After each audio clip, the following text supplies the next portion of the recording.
저는 추운 겨울날 오랜만에 아들네 집을 방문했어요.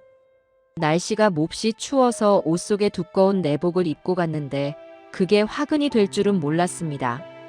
제 남편은 3년 전 갑작스러운 병으로 세상을 떠났고 그 후로 저는 혼자 살며 가끔 아들 가족을 방문했죠. 아들 민석이는 대기업에 다니는 성실한 아이였어요. 5년 전 지연이라는 여자와 결혼했는데 처음엔 그녀도 상냥했습니다. 남편이 살아있을 때는 가족 모임이 항상 화목했어요. 남편은 유머 감각이 좋아서 모두를 웃게 만들었죠. 특히 명절 때면 온 가족이 모여 즐거운 시간을 보냈습니다. 그때는 며느리도 저를 공손하게 대했어요. 저희 집에 놀러 와서는 이렇게 말하곤 했죠. 어머님, 이 요리 정말 맛있어요. 비법 좀 알려주세요. 우리 며느리가 최고야. 남편이 칭찬하면 저도 덩달아 기뻤어요. 하지만 결혼 1년 차부터 서서히 그녀의 본 모습이 드러나기 시작했어요. 특히 저를 대할 때는 더욱 그랬죠. 남편이 돌아가신 후에는 더 심해졌습니다. 이번 방문도 아들이 전화로 초대했기에 기쁜 마음으로 갔던 겁니다. 아들의 목소리가 반가웠어요. 어머니, 이번 주말에 시간 되세요? 뵙고 싶어서요. 저는 반갑게 승낙했죠. 그리고 주말, 두꺼운 내복 위에 평범한 바지와 스웨터를 입고 아들네 집으로 향했습니다. 날씨가 너무 추워서 내복이 아니었다면 감기에 걸렸을 거예요. 아들네 아파트에 도착해서 초인종을 눌렀어요. 곧 현관문이 열리고 밝게 웃는 아들의 얼굴이 보였죠. 그런데 그 뒤로 낯선 사람들이 보였어요. 어머니, 오셨어요? 오늘 회사 동료들이 집들이 겸 와 있어요. 아들이 반갑게 말했습니다. 저는 당황했지만 인사를 건넸어요. 정갈하게 차려입은 사람들 사이에서 제 겉옷은 평범했지만 그래도 반가운 마음으로 들어갔습니다. 안방에서 걸어 나온 손주가 저를 보고 반가워했어요. 할머니 오셨어요? 손주가 달려와 안기는 모습에 저는 행복했습니다. 저는 손주를 안아주며 준비해간 선물을 주었습니다. 우리 준이 할머니가 좋아하는 과자 가져왔어. 손주가 기뻐하는 모습에 저도 덩달아 기분이 좋아졌어요. 그런데 이때 부엌에서 나온 며느리의 얼굴이 눈에 들어왔습니다. 그녀의 표정이 좋지 않았어요. 지난번 방문 때도 비슷한 일이 있었어요. 갑자기 손님이 와서 당황스러웠던 기억이 났죠. 그땐 며느리가 저에게 이렇게 말했어요. 미리 알려드렸는데 깜빡하셨나 봐요. 하지만 전혀 연락받은 적이 없었습니다. 이런 일이 한두 번이 아니었어요. 아들이 현관에서 제 코트를 받아 옷걸이에 걸었습니다. 어머니, 추웠죠? 안에 따뜻하게 내복 입고 오셨네요. 아들이 웃으며 말했어요.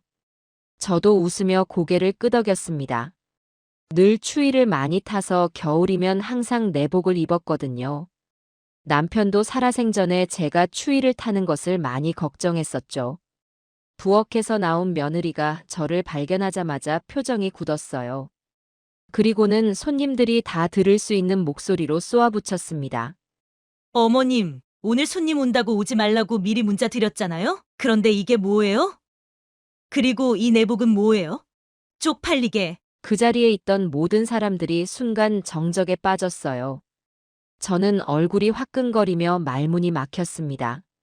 제 겉옷은 평범했는데 코트를 벗는 순간 보인 목덜미의 내복깃이 문제였던 것 같았어요. 며느리는 계속해서 말을 이어갔습니다. 이런 옷차림으로 오실 거면 아예 오지를 말지. 저 망신시키려고 일부러 그러시는 거예요? 손님들의 표정이 당황스러워 보였어요. 아무도 이런 상황을 예상하지 못했을 겁니다. 저도 당황스러웠지만 무엇보다 수치스러웠어요. 마치 제가 뭔가 큰 실수를 한 것처럼 느껴졌습니다. 이런 상황은 처음이 아니었어요. 지난 명절에도 친척들 앞에서 며느리가 저에게 했던 말이 떠올랐습니다. 어머님은 김치를 항상 이렇게 짜게 담그세요? 우리 집에서는 안 먹을 텐데. 그때도 분위기가 싸늘해졌었죠. 그저 내복깃이 살짝 보였을 뿐인데 이렇게 대놓고 망신을 주다니 가슴이 철렁 내려앉았어요. 손님 중 한 분이 불편한 표정으로 기침을 했습니다. 다른 손님은 자리에서 미세하게 몸을 움직이며 어색함을 감추려 했어요.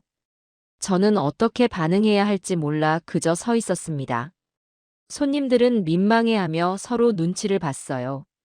아들은 놀란 표정으로 부엌으로 달려갔지만 이미 늦었죠. 저는 그 자리에서 얼어붙었습니다.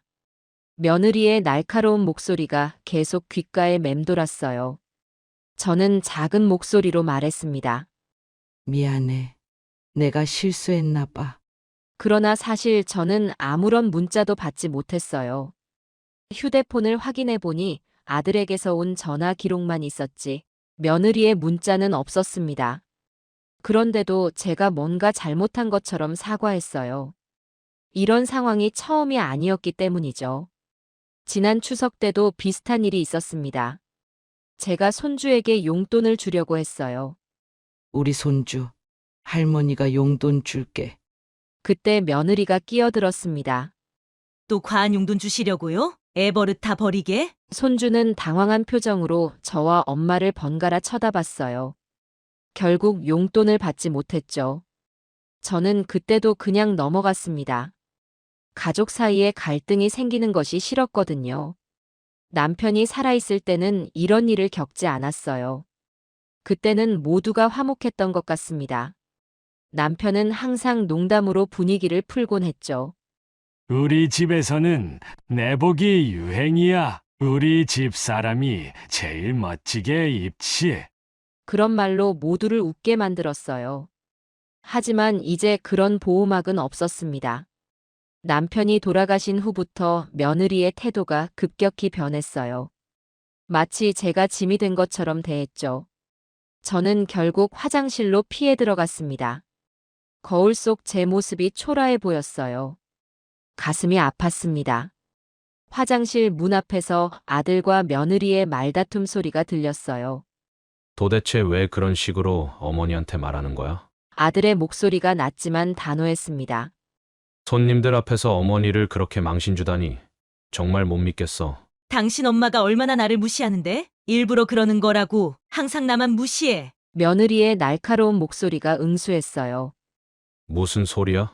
어머니가 언제 너를 무시했다는 거야? 아들이 물었어요.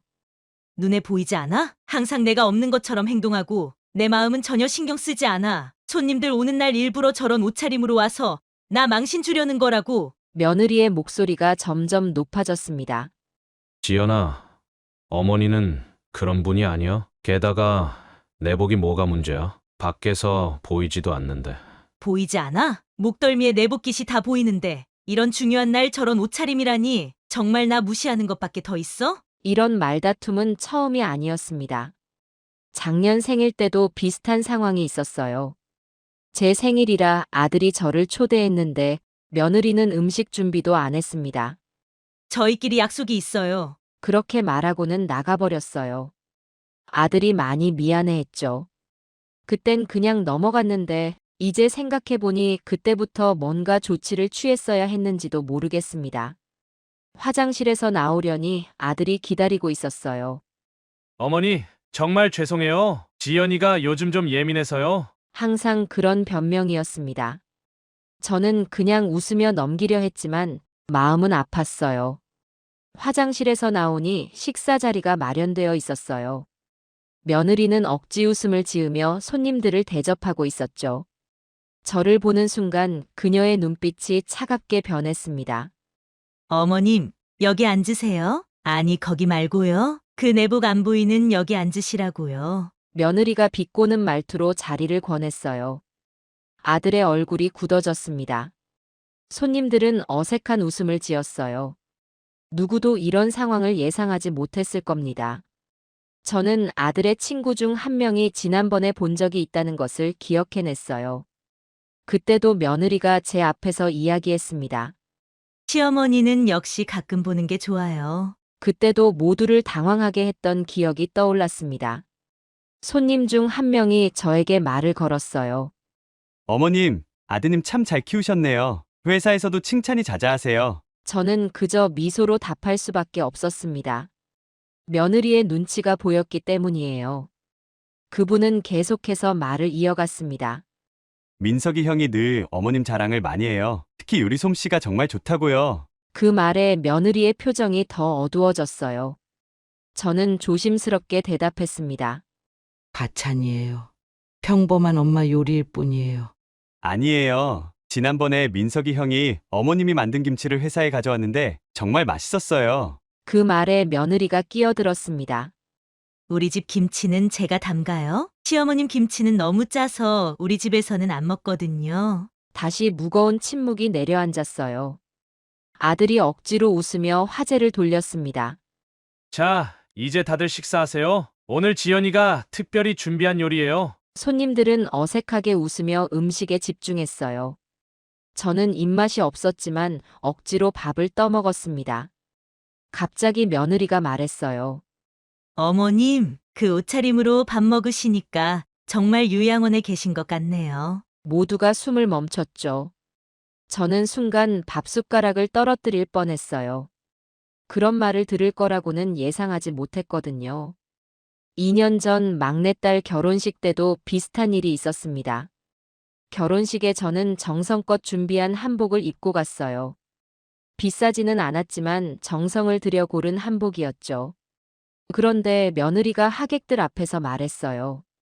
눈치도 없고 센스도 없고 누가 이런 색 한복을 입어? 당시에는 결혼식이라 분위기를 해치지 않으려고 참았지만 너무 굴욕적이었죠. 그때 아들도 많이 당황했었습니다. 그날 집에 돌아와서 많이 울었어요. 남편이 살아있었다면 이런 일은 없었을 텐데 하는 생각에 더욱 서러웠습니다. 손님 중 한 분이 기침을 하며 화제를 돌렸어요. 요즘 날씨가 많이 추워졌네요. 내복 입는 게 현명한 선택 같은데요. 그 순간 며느리가 눈을 흘겼습니다. 아우, 촌스러워. 저는 그저 고개를 숙이고 밥을 먹는 척했어요. 하지만 더 이상 아무것도 먹을 수 없었습니다. 가슴이 너무 아팠거든요. 아들의 표정도 좋지 않았어요. 그의 눈에 분노가 차오르는 것이 보였습니다. 뭐라고? 아들이 젓가락을 내려놓았어요. 농담이지. 웃으라고 한 말인데? 며느리가 억지 웃음을 지었지만 도끼가 느껴졌습니다. 재미없는 농담이네. 아들의 목소리에 분노가 실렸어요.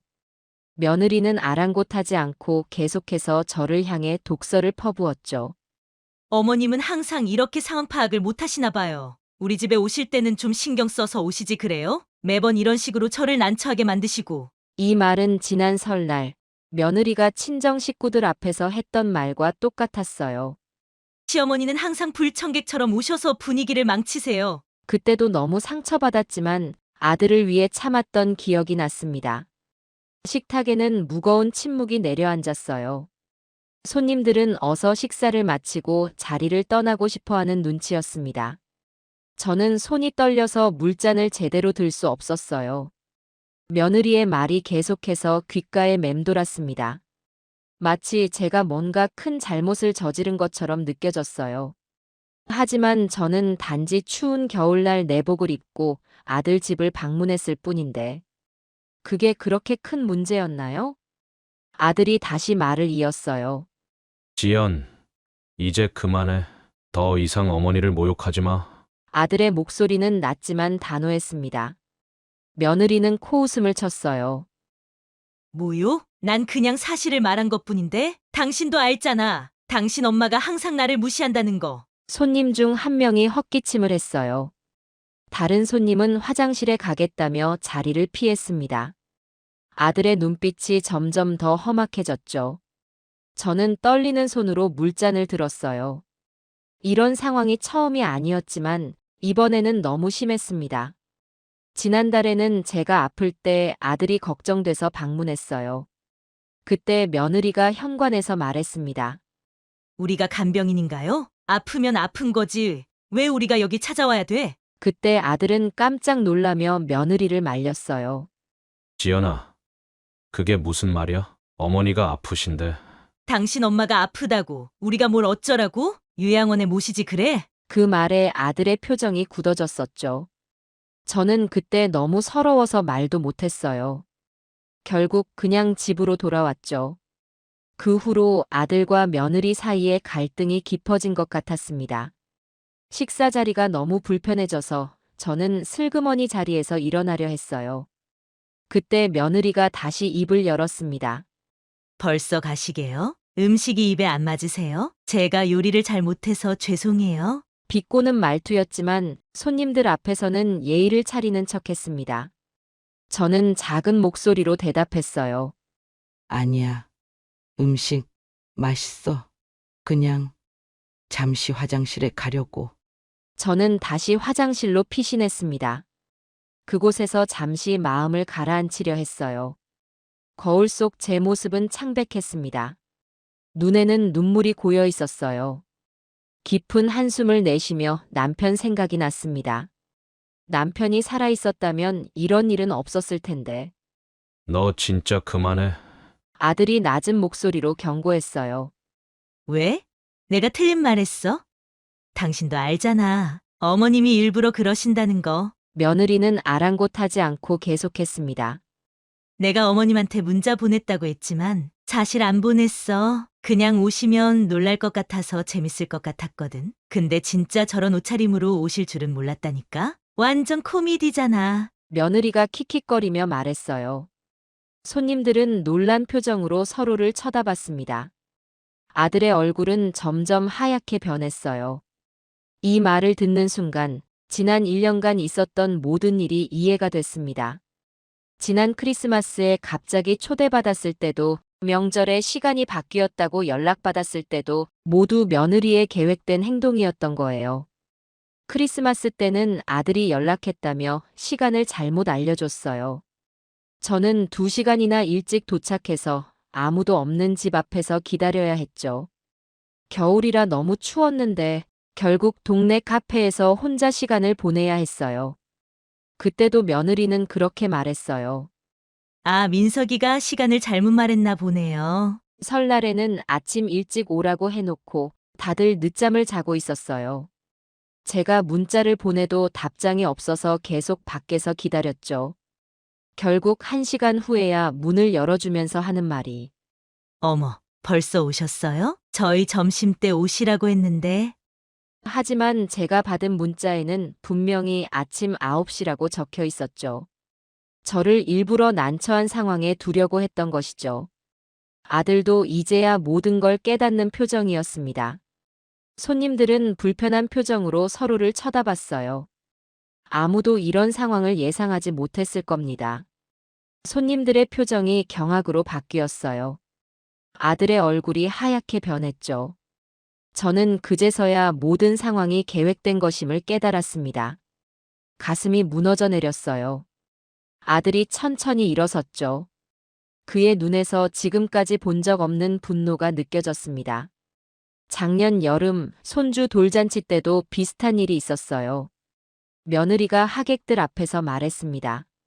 시어머니는 손주 선물도 안 사오셨네요. 역시 친할머니는 다르네요. 그런데 사실 제가 미리 큰 선물을 보냈던 거였죠.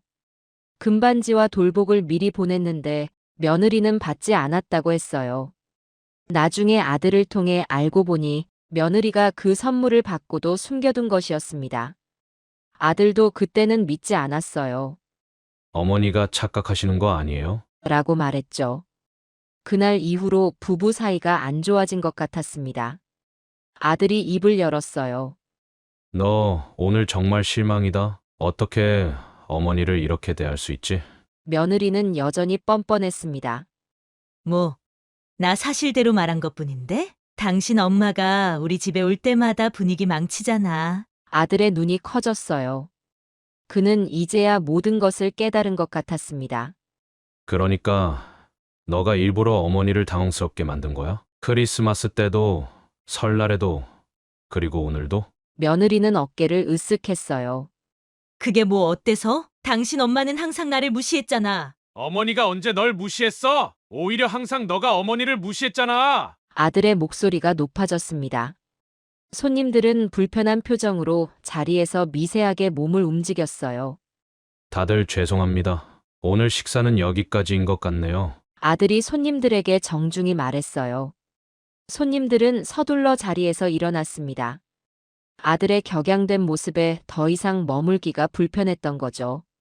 지난 명절에도 비슷한 상황이 있었어요. 며느리가 친척들 앞에서 말했습니다. 시어머니 때문에 매번 명절이 지옥 같아요. 그때는 아들이 말없이 자리를 피했었지만 이번에는 달랐어요. 아들의 표정에서 결심한 듯한 의지가 보였죠. 저는 무슨 일이 일어날지 예감했습니다. 손님들은 서둘러 코트를 입고 나갔어요. 마지막 손님이 문을 닫는 소리가 들렸습니다.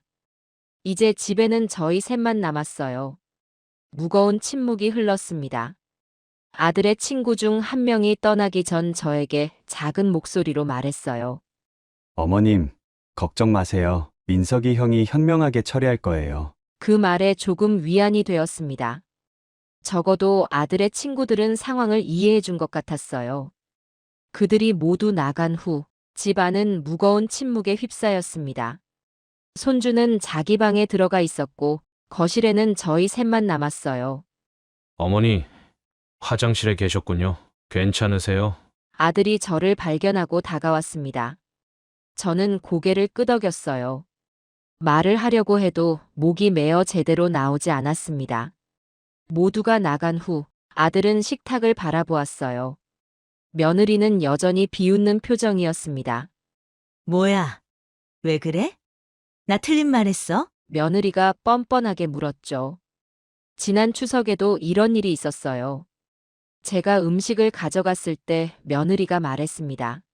시어머니가 해온 음식은 항상 맛이 없어서 다들 안 먹어요. 그때 아들은 화를 참느라 입술을 깨물었었어요.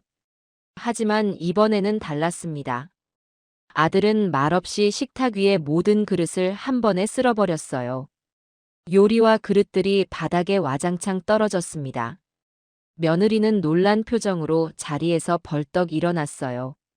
미쳤어. 왜 이래? 아들의 눈에서는 눈물이 맺혔습니다. 그동안 참아왔던 모든 감정이 폭발한 것 같았어요. 너가 미친 거야. 어떻게 어머니를 이렇게 대할 수 있어? 어머니가 평생 날 키우느라 고생하셨어. 어머니가 얼마나 희생하셨는지 너는 상상도 못할 거야. 내가 어렸을 때 아플 때마다 밤새 간호해주시고 내가 공부할 수 있게 두 가지 일을 동시에 하셨던 분이야. 아버지 돌아가시고 나서도 혼자서 모든 걸 다 견디셨어. 그런 어머니를 네가 이렇게 대한다는 게 말이 돼? 도대체 무슨 생각으로 이런 짓을 하는 거야? 내복 입은 것 가지고 뭐가 그렇게 부끄럽다는 거지? 왜 어머니를 이렇게 무시해? 또 시작이네. 우리 엄마는 최고야라는 노래. 듣기 지겨워. 당신은 항상 그래. 엄마 엄마 하면서 내 기분은 한 번도 생각해 본 적 없지. 당신 엄마가 날 어떻게 대하는지 알기나 해? 뒤에서 항상 날 무시하고 내가 하는 일마다 참견하고 손주 교육에도 끼어들고 난 이 집의 주인 아닌가. 내 말은 항상 무시당하고 당신은 항상 엄마 편만 드니까 난 도대체 뭐야. 이게 다 당신 엄마가 일부러 그러는 거라고. 날 무시하려고. 너가 그렇게 생각하는 건 너 마음이지만 어머니는 그런 분이 아니야. 그런 의도로 행동하신 적 한 번도 없어. 오히려 너가 어머니를 처음부터 적대시했잖아. 결혼 초기에는 그렇지 않았는데 왜 갑자기 그렇게 변한 거야?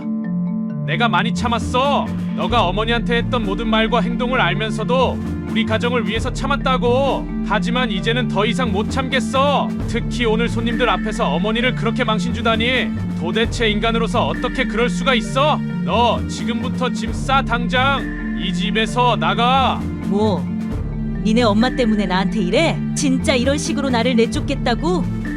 우리가 얼마나 오래 같이 살았는데 당신이 그렇게 차가운 사람인 줄 몰랐어. 당신 엄마 한마디에 이렇게 가정을 쉽게 깨버리는 사람이었어? 지금 정신이 있는 거야? 어머니를 이렇게 막대한 건 이번이 처음이 아니야. 지난번 생신 때도 명절 때도 항상 그랬지. 그동안 참았던 건 너가 바뀔 거라고 믿었기 때문이야. 하지만 이제 끝이다. 더 이상은 안 돼. 어머니가 얼마나 상처받으셨는지 알아? 그런데도 항상 아들 가정을 위해서 참고 계셨어. 당신이 날 사랑했다면 내 가족도 존중했어야 했어. 어머니는 내 인생의 일부야. 그런 어머니를 이렇게 대하는 건 날 무시하는 거나 마찬가지야. 당신 나랑 헤어지겠다는 거야? 당신 엄마 때문에? 내가 이 집안에서 얼마나 고생했는지 알아? 매일 청소하고 당신 식사 챙기고 당신 옷 다 관리해주고 게다가 준이까지 낳아줬는데 이게 내가 받는 대우야? 진짜 말도 안 돼. 당신 이러면 나중에 후회할 거야. 내가 없으면 어떻게 살 건데? 아니, 너 때문이야. 네 인성 때문이지. 어머니 문제가 아니라 너가 어떤 사람인지 이제야 제대로 봤어. 그동안 난 너의 진짜 모습을 못 봤던 거야. 하지만 오늘 확실히 알았어. 넌 내 어머니뿐만 아니라 모든 사람을 존중할 줄 모르는 사람이야. 그런 사람과는 더 이상 살 수 없어. 우리 아들에게도 좋지 않아. 어떻게 이런 모습을 보여주면서 아이를 바르게 키울 수 있겠어? 어떻게 이럴 수 있어? 5년 동안 같이 살았는데 우리 사이에 있었던 모든 추억은 어떻게 해? 당신이 아플 때 내가 얼마나 간호해줬는지, 당신이 힘들 때 내가 어떻게 옆에 있어줬는지 다 잊었어? 이렇게 쉽게 나를 버릴 수 있다니 믿기지 않아. 진짜 당신은 냉혈인이야. 맞아.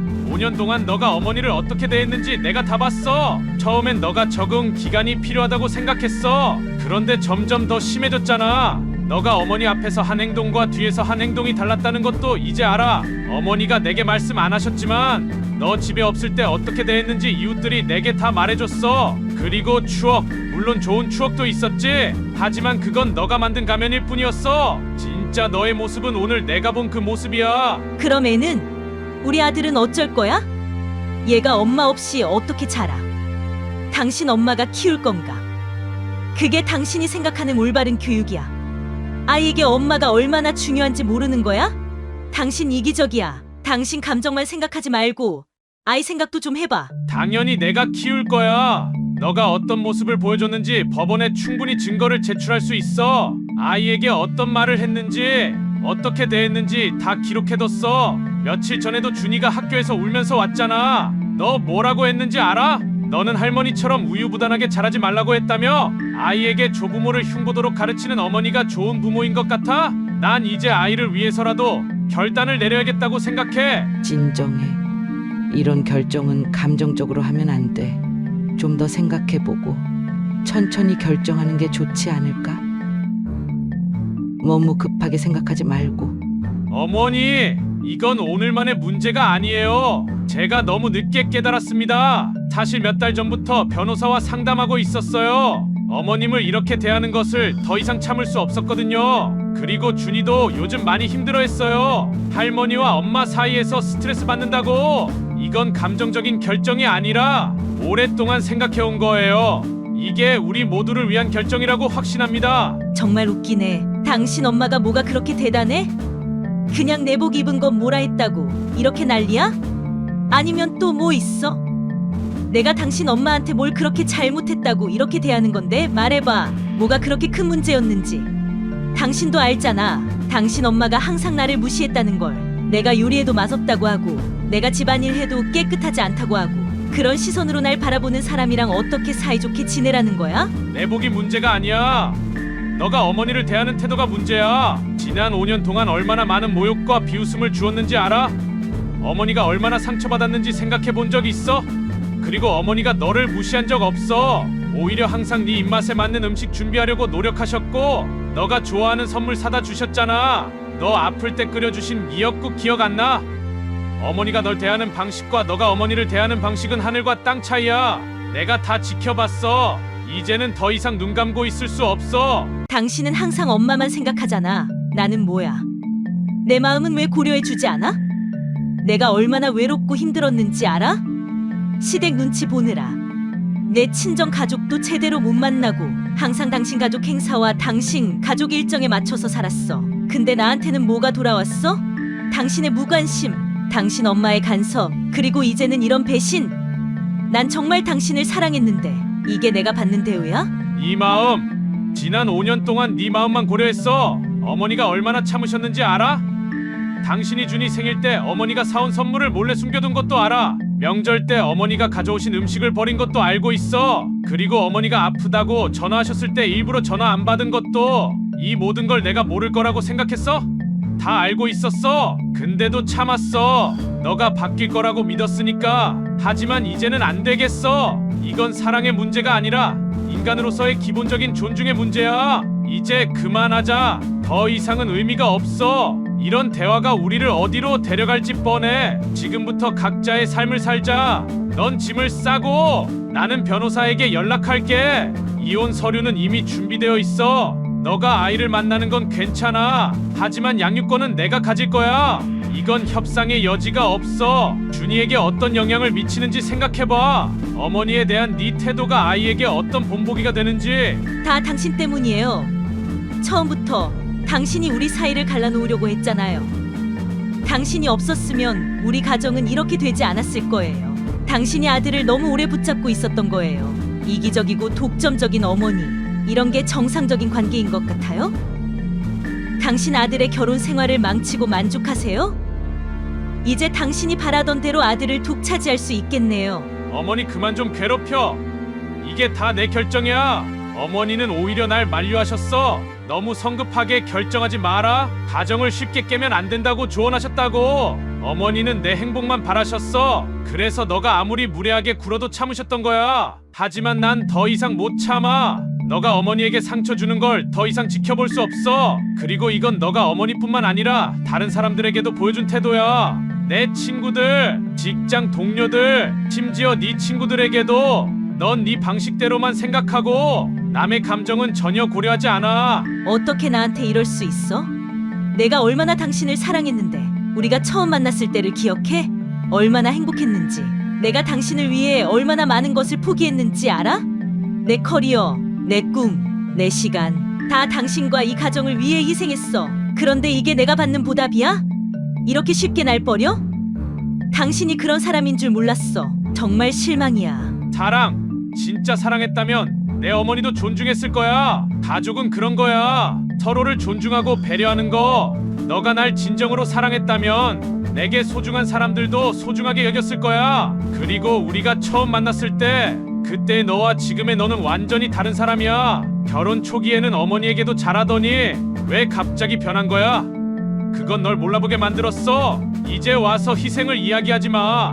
넌 너 선택으로 살아왔고 나도 내 선택으로 살 거야. 오늘부터 난 소파에서 잘게. 내일 변호사를 만나고 나서 필요한 준비를 할 거야. 이제 더 이상 할 말 없어. 며느리는 방으로 들어가 문을 세게 닫았습니다. 이제 거실에는 저와 아들만 남았어요. 며느리는 결국 짐을 싸서 나갔고 아들과 저는 그날 밤 오랜만에 진심 어린 대화를 나눴어요. 아들은 그동안 알고 있었지만 가정을 지키기 위해 참아왔다고 했죠. 어머니, 정말 죄송해요. 그동안 많이 힘드셨죠? 아들이 눈물을 글썽이며 말했습니다. 괜찮아. 넌 잘못한 거 없어. 제가 위로했죠. 아들은 그동안 며느리가 저를 얼마나 무시하고 모욕했는지 몰랐다고 했어요. 집에 없을 때 며느리가 저에게 했던 말들, 전화를 일부러 안 받았던 일들, 모두 이제야 알게 된 것 같았습니다. 어머니, 지연이가 예전에 어머니한테 어떤 말을 했나요? 아들이 물었어요. 저는 그동안 참아왔던 일들을 하나둘 이야기했습니다. 아들의 표정이 점점 어두워졌어요. 작년에 제가 출장 갔을 때 어머니가 손주 보러 오셨다가 문전박대 당하셨다면서요. 아들이 물었어요. 저는 그때 일을 떠올렸습니다. 그때는 손주가 보고 싶어서 갔었는데 문을 안 열어주더라. 전화도 안 받고. 그런데 지연이는 어머니가 아예 안 오셨다고 했어요. 제가 전화했더니 어머니도 안 받으셔서 걱정했었는데. 아들의 표정이 더 어두워졌어요. 그날 밤 우리는 더 많은 이야기를 나눴습니다. 아들은 모든 것을 알고 나서 더욱 결심을 굳혔어요. 어머니, 이제 제가 잘 모실게요. 그동안 너무 소홀했네요. 저는 아들의 손을 꼭 잡았습니다. 모든 진실이 밝혀지니 오히려 마음이 가벼워졌어요. 일주일 후 며느리의 부모님이 찾아왔어요. 우리 딸이 잘못했습니다. 한 번만 용서해 주세요. 그들이 사과했죠. 하지만 아들은 단호했습니다. 죄송하지만 이미 결정했습니다. 이혼 서류는 이미 제출했어요. 아들이 말했어요. 며느리 부모님은 당황한 표정이었죠. 그럼 우리 손주는? 그들이 물었습니다. 당연히 제가 키울 겁니다. 법적으로도 문제 없어요. 아들이 대답했어요. 저는 옆에서 묵묵히 지켜보았습니다. 손주 문제로 갈등이 생길까봐 걱정했지만 아들이 이미 모든 준비를 마친 것 같았어요. 며느리 부모님은 한숨을 쉬며 자리에서 일어났습니다. 우리도 딸한테 많이 실망했습니다. 손주는 가끔 볼 수 있게 해주세요. 그들의 표정에서 진심이 느껴졌어요. 아들은 고개를 끄덕였습니다. 물론이죠. 준이의 외조 부모님이니까요. 하지만 지연이와는 더 이상 관계를 유지할 수 없어요. 며느리 부모님은 고개를 숙이고 나갔어요. 그들도 딸의 행동에 실망한 것 같았습니다. 문이 닫히고 저는 아들에게 물었어요. 정말 괜찮은 거니? 이런 결정이? 아들은 단호하게 대답했습니다. 네, 어머니, 이게 우리 모두를 위한 길이에요. 준이에게도 더 건강한 환경을 만들어주고 싶어요. 그의 목소리에서 확신이 느껴졌습니다.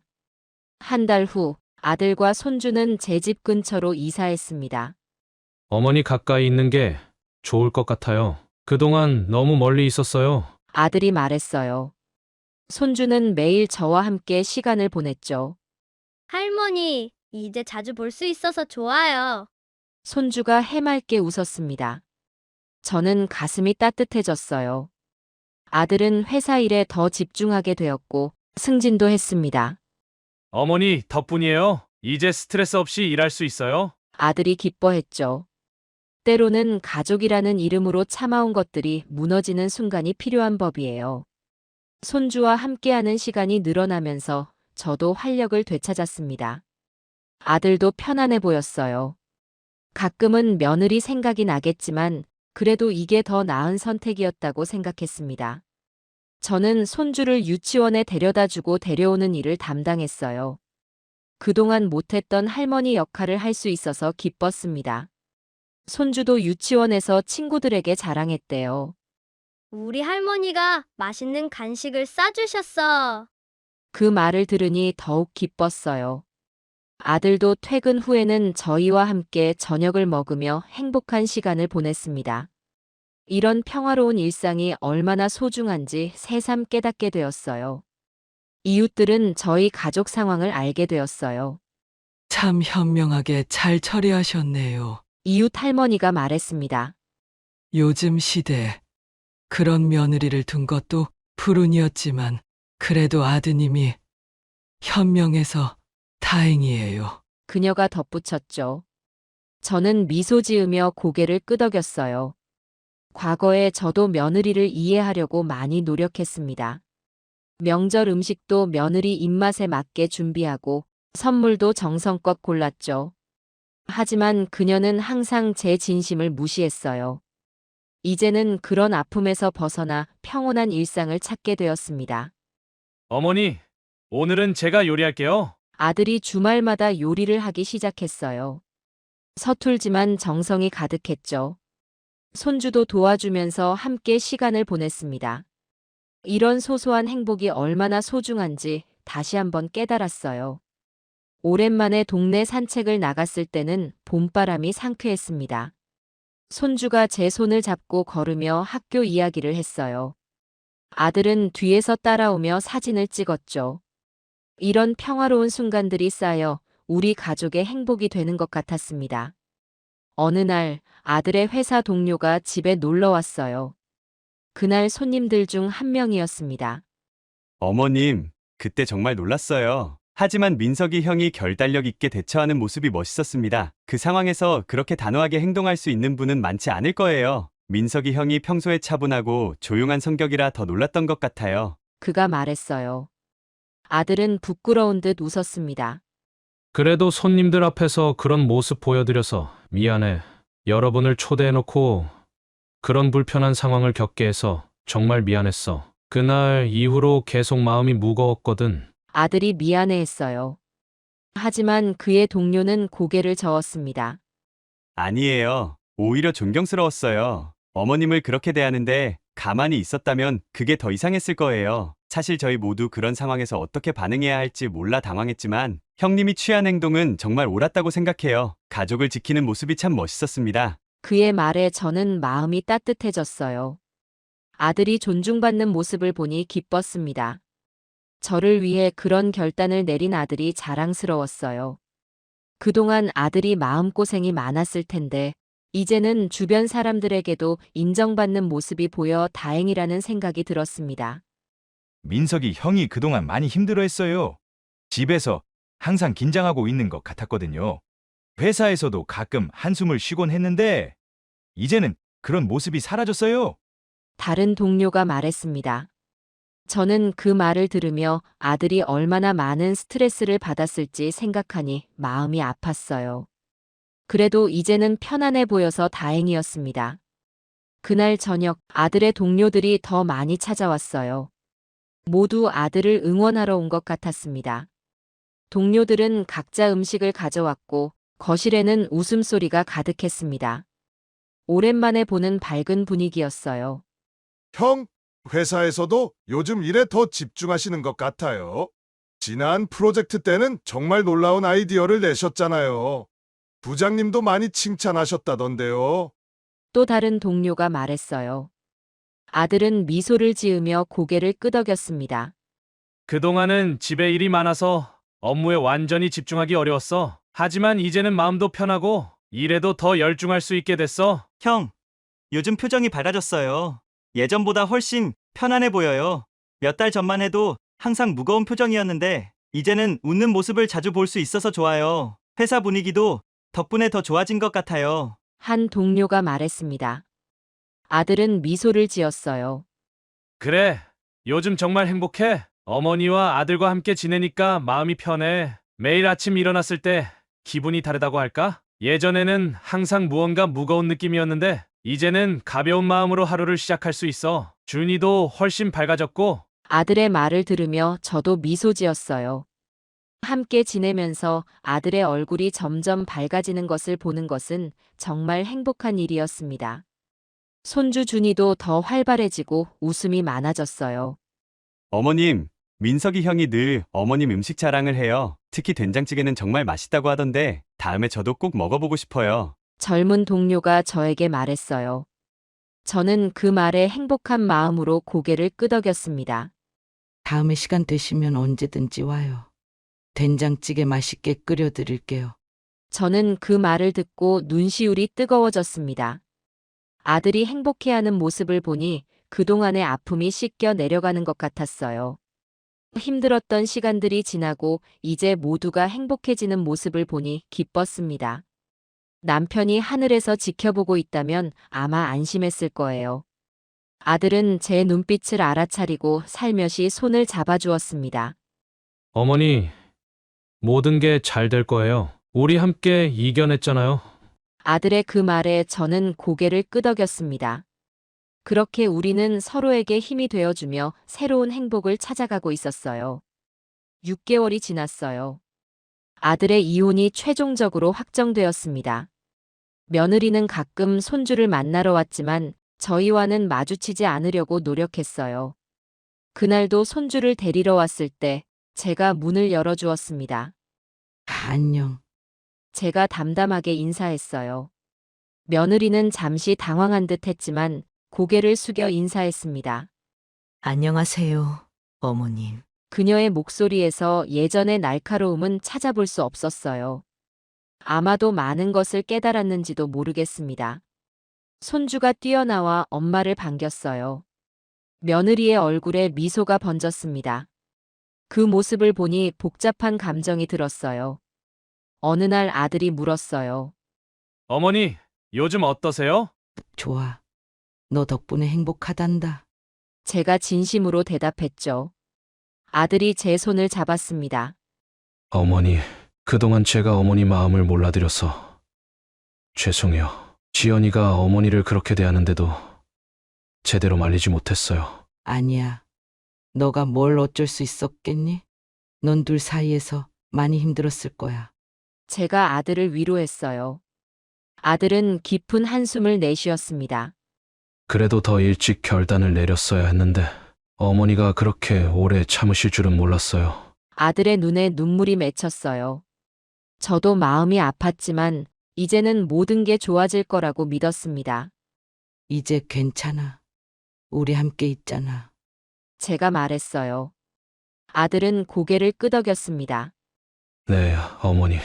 앞으로는 어머니가 행복하셨으면 좋겠어요. 돌아가신 아버지도 그걸 바라셨을 거예요. 남편 얘기를 듣자 가슴이 찡했어요.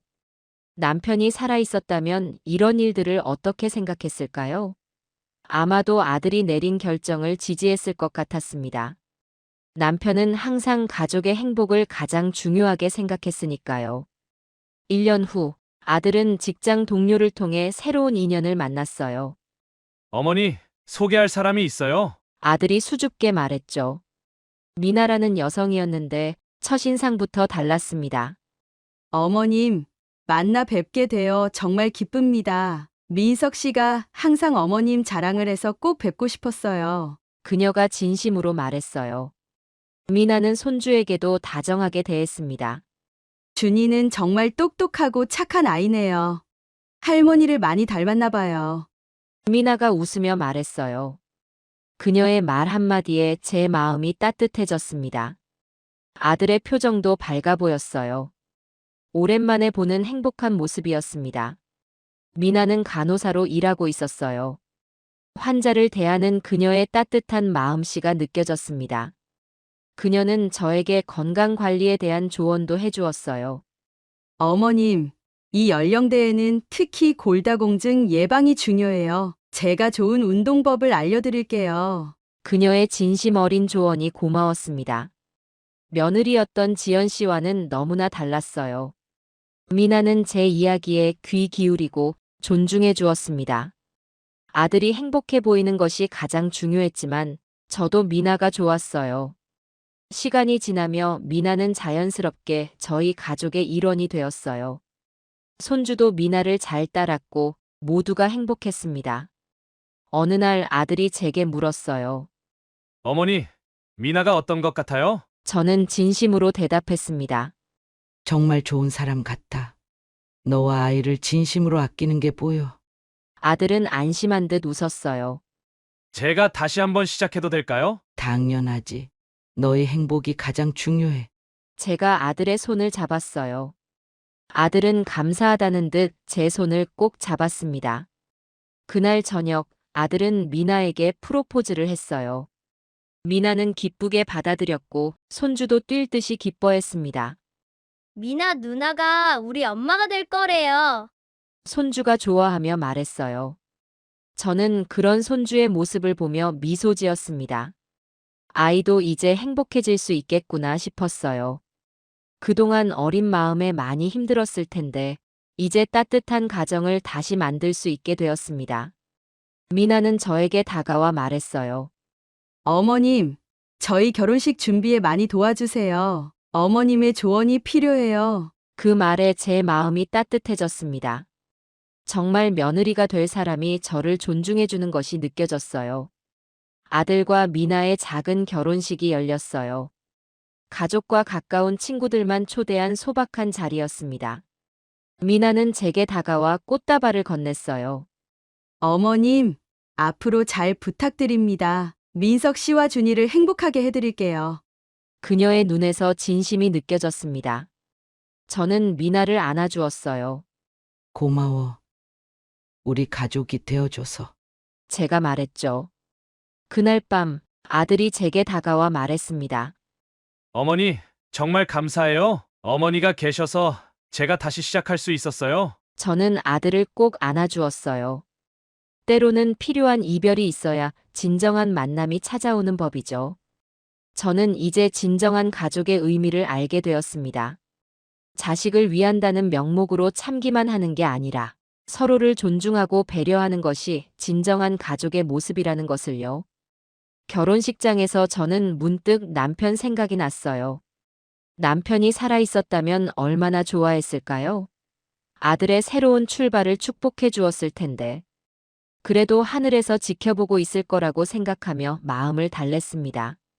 여보, 우리 아들 이제 행복해질 것 같아요. 걱정 마세요. 마음속으로 남편에게 말했어요. 어디선가 따뜻한 바람이 불어오는 것 같았습니다. 2년이 흘렀어요. 아들과 미나 사이에 새 생명이 태어났습니다. 작은 딸이었죠. 어머니, 이름을 뭐로 지을까요? 아들이 물었어요. 저는 잠시 생각에 잠겼습니다. 너희가 좋아하는 이름으로 지으렴. 제가 말했어요. 미나가 미소 지으며 말했습니다. 저희는 어머님이 지어주셨으면 해요. 그 말에 제 눈에 눈물이 고였어요. 참 감사한 며느리를 만났다는 생각이 들었습니다. 그럼 서연이 어떨까? 맑은 연못처럼 깨끗하고 밝게 자라라는 뜻으로. 정말 예쁜 이름이네요, 어머님. 미나가 기뻐했어요. 아들도 만족스러운 표정이었습니다. 이렇게 저희 가족은 새로운 구성원을 맞이했어요. 서연이는 할머니를 닮아 포근한 미소를 가진 아이로 자랐습니다.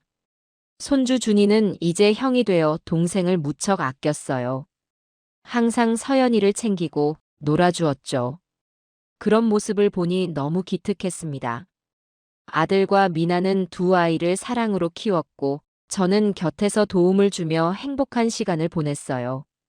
할머니, 서연이가 내 손가락을 잡았어요. 준이가 신기해하며 말했어요. 저는 그런 손주의 모습을 보며 웃음 지었습니다. 이런 소소한 행복이 모여 우리 가족의 일상을 채웠어요. 저는 가끔 예전 일을 떠올리곤 해요. 그날 아들 내 집에 내복 입고 방문했던 일, 며느리의 모욕적인 말들, 아들이 결단을 내렸던 순간. 모두 이제는 먼 기억이 되었습니다. 그때는 정말 힘들었지만 그 일이 없었다면 지금의 행복도 없었을 거예요. 어느 날 시장에서 우연히 전 며느리를 마주쳤습니다. 그녀도 저를 발견하고 잠시 망설이다가 다가왔어요. 어머님, 안녕하세요. 그녀가 조심스럽게 인사했습니다. 안녕. 잘 지내니? 제가 담담하게 물었어요. 그녀는 고개를 끄덕였습니다. 네. 어머님께 정말 죄송했어요. 그때 제가 많이 미식했네요. 그녀의 목소리에 진심이 담겨 있었어요. 저는 미소 지으며 대답했습니다. 괜찮아. 우리 모두 실수할 수 있어. 지금 행복하니? 네. 많이 배웠어요. 지금은 더 나은 사람이 되려고 노력하고 있어요. 그녀의 말에 저는 마음의 무게가 조금 덜어지는 것 같았습니다. 미워했던 마음도 조금씩 사라지고 있었어요. 준이는 잘 지내나요? 그녀가 물었어요. 응, 잘 지내. 이제 엄마가 생겨서 더 의젓해졌어. 엄마요? 아, 민석이 재혼했군요. 그녀의 목소리에 약간의 아쉬움이 묻어났지만 이내 미소 지었습니다. 잘 됐네요. 준이에게 연락해도 될까요? 물론이지. 준이도 가끔 엄마 얘기를 해. 보고 싶어 할 거야. 그녀의 눈에 눈물이 고였어요. 저는 그녀의 어깨를 가볍게 두드려 주었습니다. 이제는 미움보다 이해가 더 컸어요. 서연이가 첫 돌을 맞았어요. 온 가족이 모여 축하해 주었습니다.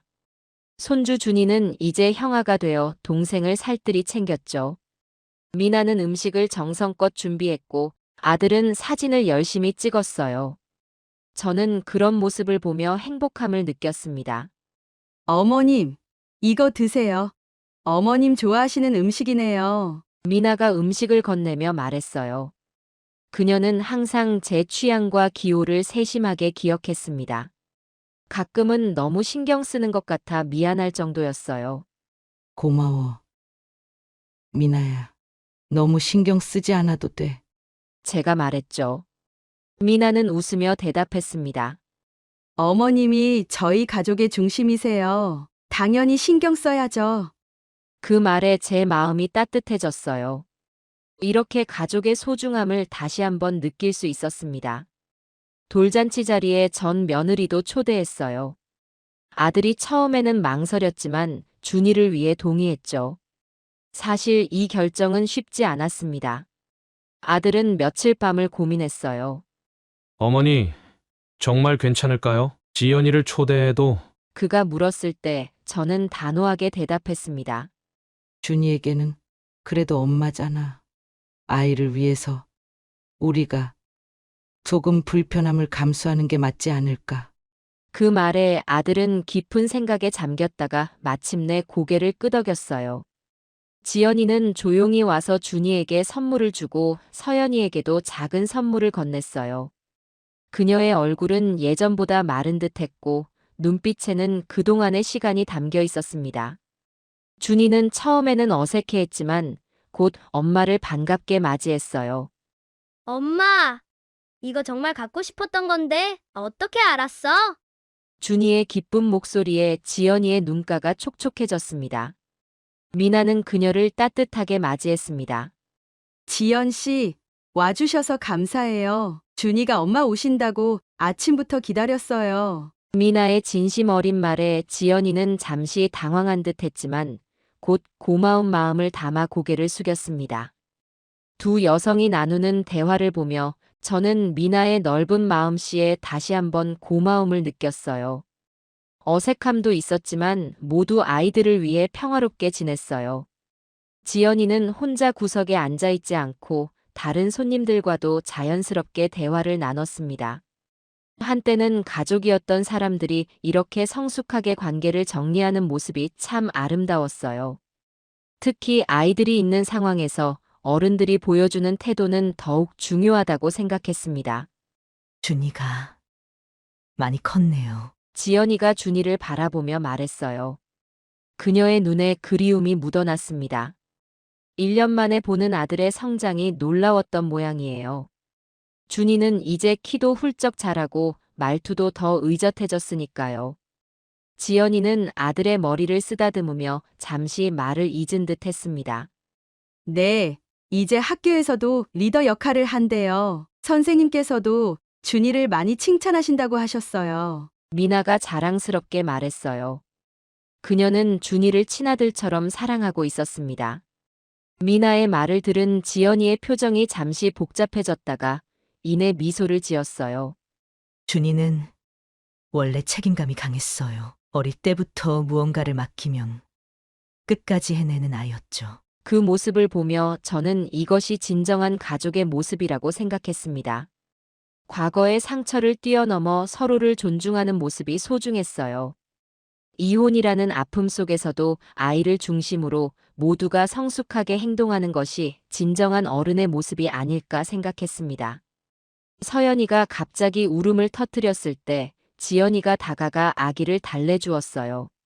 이렇게 토닥토닥 해주면 금방 진정되곤 했어요. 그녀의 조언에 미나는 고마운 마음으로 미소 지었습니다. 그 순간 두 여성 사이에 작은 유대감이 형성되는 것 같았어요. 어쩌면 미래에는 더 자연스러운 관계가 될 수도 있겠다는 희망이 생겼습니다. 돌잔치가 끝나갈 무렵 지연이는 준이를 꼭 안아주었어요. 엄마가 다음에 또 볼게. 그때는 너가 좋아하는 놀이공원에 가자. 준이는 기쁜 마음에 연신 고개를 끄덕였습니다. 그녀는 떠나기 전 저에게도 인사를 건넸어요.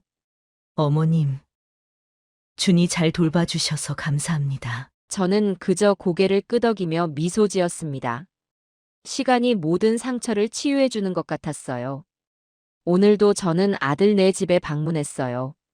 이번에도 추운 날씨에 내복을 입고 갔지만 이제는 아무도 그것을 문제 삼지 않았습니다. 겨울 바람이 매서웠지만 마음만은 따뜻했어요. 아들 네 집 현관에 도착하자 벌써 안에서 웃음소리가 들렸습니다.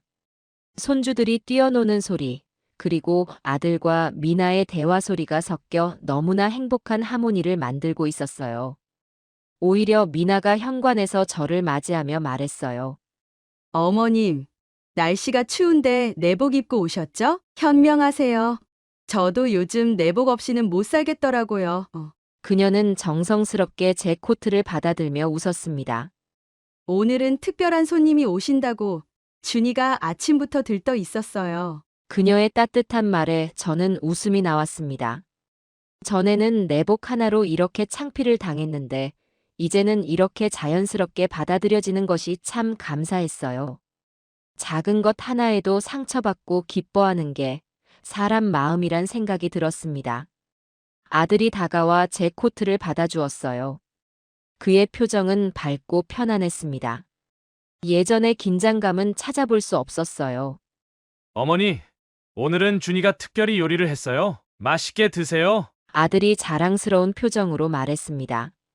준이의 요리 솜씨가 점점 늘고 있다며 조만간 요리사가 될지도 모른다고 웃으며 말했어요. 손주가 해맑게 웃으며 제 손을 잡았습니다. 그 작은 손의 온기가 저를 행복하게 했어요. 할머니, 내가 직접 만들었어요. 맛있게 드세요. 준이의 목소리에는 자부심이 가득했습니다. 그가 제게 보여주는 요리는 간단한 샌드위치였지만 그 정성만큼은 어느 고급 요리보다 값진 것이었어요. 저는 감사한 마음으로 식탁에 앉았어요. 서연이도 베넷짓을 하며 저를 반겼습니다. 작은 손으로 제 얼굴을 만지며 웃는 모습이 천사 같았어요. 아이들의 순수한 미소를 보면서 이런 행복이 계속되길 바라는 마음이 들었습니다. 식사를 하는 동안 우리는 서로의 일상을 나누었어요. 아들은 회사에서 있었던 재미있는 일을, 미나는 병원에서 만난 환자 이야기를, 준이는 학교에서 친구들과 있었던 에피소드를 들려주었습니다. 그 속에서 저는 이 가정의 행복을 온전히 느낄 수 있었어요. 이 모든 행복이 그날의 아픔을 통해 찾아왔다고 생각하니 세상의 모든 일에는 이유가 있나 봅니다. 만약 그날 내복 사건이 없었다면 아들은 계속해서 불행한 결혼 생활을 이어갔을지도 모릅니다. 때로는 고통스러운 순간이 더 밝은 미래로 가는 문이 되기도 하는 것 같아요. 그렇게 저는 진정한 가족의 의미를 깨달았어요. 혈연보다 중요한 것은 서로에 대한 존중과 사랑이라는 것을. 미나는 준이의 친어머니는 아니지만 그 누구보다 준이를 사랑하고 존중했습니다. 가족이란 단순히 피로 맺어진 관계가 아니라 서로를 아끼고 배려하는 마음으로 연결된 사람들이라는 것을 알게 되었어요. 그리고 때로는 상처를 주는 사람과의 결별이 더 큰 행복을 가져다 준다는 것도 알게 되었습니다. 이별은 늘 아프지만 그 이별이 더 건강한 관계와 환경을 만들어줄 수 있다는 사실을 경험했어요. 아들과 손주가 이제 훨씬 더 행복해 보이는 것이 그 증거였습니다. 지금 이 순간 저는 그 어느 때보다 행복합니다. 그리고 그것이 가장 중요한 것이겠지요. 과거의 아픔은 이제 흐릿한 기억이 되었고 오늘의 행복이 더 선명하게 다가옵니다. 인생은 계속해서 변화하고 그 속에서 우리는 성장하는 것 같아요. 내복 하나가 가져온 변화가 이렇게 클 줄은 몰랐어요. 하지만 그것은 단지 빙산의 일각이었을 뿐, 그 아래에는 오랜 시간 쌓인 불신과 상처가 있었던 거죠. 어쩌면 그 내복은 단지 마지막 방아쇠였을 뿐, 이미 관계는 무너질 준비가 되어 있었는지도 모릅니다. 이제는 그 모든 것이 지나가고 새로운 시작을 할 수 있게 되었습니다. 모든 폭풍 뒤에는 맑은 하늘이 오는 법이니까요. 창밖을 바라보니 겨울 햇살이 눈부시게 빛나고 있었습니다. 마치 우리 가족의 미래처럼 밝고 따뜻한 햇살이었죠. 제가 아들 집에서 살기 시작한 지도 어느덧 20년이 되었습니다. 남편이 세상을 떠나고 혼자 살다가 아들이 결혼하면서 이 집으로 왔지요. 아들 강혁이는 중견기업에서 과장으로 일하면서 그럭저럭 살만한 형편이었습니다. 며느리는 동네에서 부동산 중개업을 하고 있었고 성격도 부드러워 보였습니다. 첫날 며느리가 꾸벅 절을 하며 인사를 했습니다. 어머니, 저희랑 편히 사세요. 제가 잘 모시겠습니다. 그때는 그 말이 진심인 줄 알았습니다. 아침이면 일찍 일어나 아들과 며느리 출근할 준비를 도왔고 손주들 도시락도 싸주었습니다. 주말이면 일요일마다 교회에 가서 기도도 드렸지요. 우리 식구들 건강하게 해달라고, 아들이 승진하게 해달라고, 손주들 공부 잘하게 해달라고. 아들이 과장으로 진급했을 때는 얼마나 기뻤는지 모릅니다. 어머니, 이제 연세도 있으시고 하니까 용돈은 저희가 드릴 테니 기초연금은 손주들 간식비로 쓰세요. 처음에는 정말 그렇게 잘해주던 며느리였습니다. 세월이 참 빠르더군요. 한 달에 받는 기초연금으로 손주들 간식도 사주고 문방구에 가서 연필도 사주고 했습니다. 그게 제 유일한 낙이었지요. 부자로 살진 못했어도 보통 집안만큼은 살았습니다. 아침 저녁으로 밥상을 차려주고 집안 청소도 하고 빨래도 하면서 나름대로 제 역할을 했다고 생각합니다. 딸 강미는 10년 전에 미국 사람을 만나 결혼하고 시애틀로 갔습니다. 처음에는 얼마나 서운하고 속상했는지 모릅니다. 하나밖에 없는 딸이 머나먼 미국으로 시집을 간다고 하니 가슴이 찢어지는 것 같았지요. 엄마, 걱정하지 마세요. 자주 연락할게요. 그래도 딸이 약속을 잘 지켜줬습니다. 매주 영상통화로 얼굴도 보여주고 잘 지내는 모습도 보여주고 시애틀이 참 살기 좋다고 복지도 잘 되어 있다고 자주 이야기했습니다. 엄마, 이제 그만 미국으로 오세요. 여기가 의료보험도 좋고 노인분들 복지도 잘 되어 있어요. 딸은 매번 전화할 때마다 그렇게 말했습니다. 아이고, 무슨 소리야. 여기 아들도 있고 손주들도 있는데 이 나이에 무슨 미국을 가. 전 매번 그렇게 대답했지요. 엄마, 제가 봐도 오빠네 식구들이 어머니를 불편해하는 것 같아요. 가끔 딸이 그런 말을 하면 화가 났습니다. 쓸데없는 소리 말아라. 내가 우리 강혁이를 어떻게 키웠는데. 그렇게 말하고 전화를 끊었지만 마음 한구석이 불편했습니다. 사실 며느리의 태도가 조금씩 변하고 있다는 걸 느꼈거든요. 예전처럼 다정하게 대하지 않았고 말수도 줄었습니다. 손주들도 할머니를 피하는 것 같았고요. 그래도 전 괜찮았습니다. 내 자식 내 손주니까 다 이해하고 감싸주면 된다고 생각했지요. 그렇게 20년을 살았습니다. 큰 욕심 부리지 않고 주어진 대로 살았습니다. 매달 나오는 기초연금으로 손주들 과자라도 사주면서 그렇게 살았습니다. 이런 생활이 영원히 계속될 줄 알았습니다. 하지만 세상 일은 뜻대로 되지 않나 봅니다. 그때는 몰랐습니다. 제 앞에 어떤 일이 기다리고 있는지, 평화로워 보이는 이 일상이 어떻게 무너질지, 그저 열심히 살았을 뿐인데 제 인생이 이렇게 바뀔 줄은 꿈에도 몰랐습니다. 복지관에서 만난 친구들과 매주 화요일마다 모임을 했습니다. 그날도 평소처럼 5명이 모여 수다를 떨고 있었지요. 복지관 구석에 있는 작은 다과실에서 모닥모닥 모여 앉아 이야기를 나누는 게 우리의 낙이었습니다. 야, 얘들아. 나 요즘 궁금한 게 있어. 김순자가 갑자기 그런 말을 꺼냈습니다. 뭔데? 또 손주 자랑하게? 아니야. 이번엔 다른 얘기야. 김순자는 평소보다 진지한 표정이었습니다. 요즘 자식들이 부모를 어떻게 생각하는지 시험해보고 싶지 않아? 암 환자인 척하면 어떨까 싶어. 순간 찬물을 끼얹은 것처럼 조용해졌습니다. 아이고, 무서워서 못해. 우리 아들 며느리한테 그런 거 들키기라도 하면 큰일 나. 이영숙이 제일 먼저 반응했습니다. 난 해볼 필요도 없어. 작년에 진짜 암 걸렸을 때 우리 애들 얼마나 극진했던지. 박영자는 늘 자식 자랑이었습니다.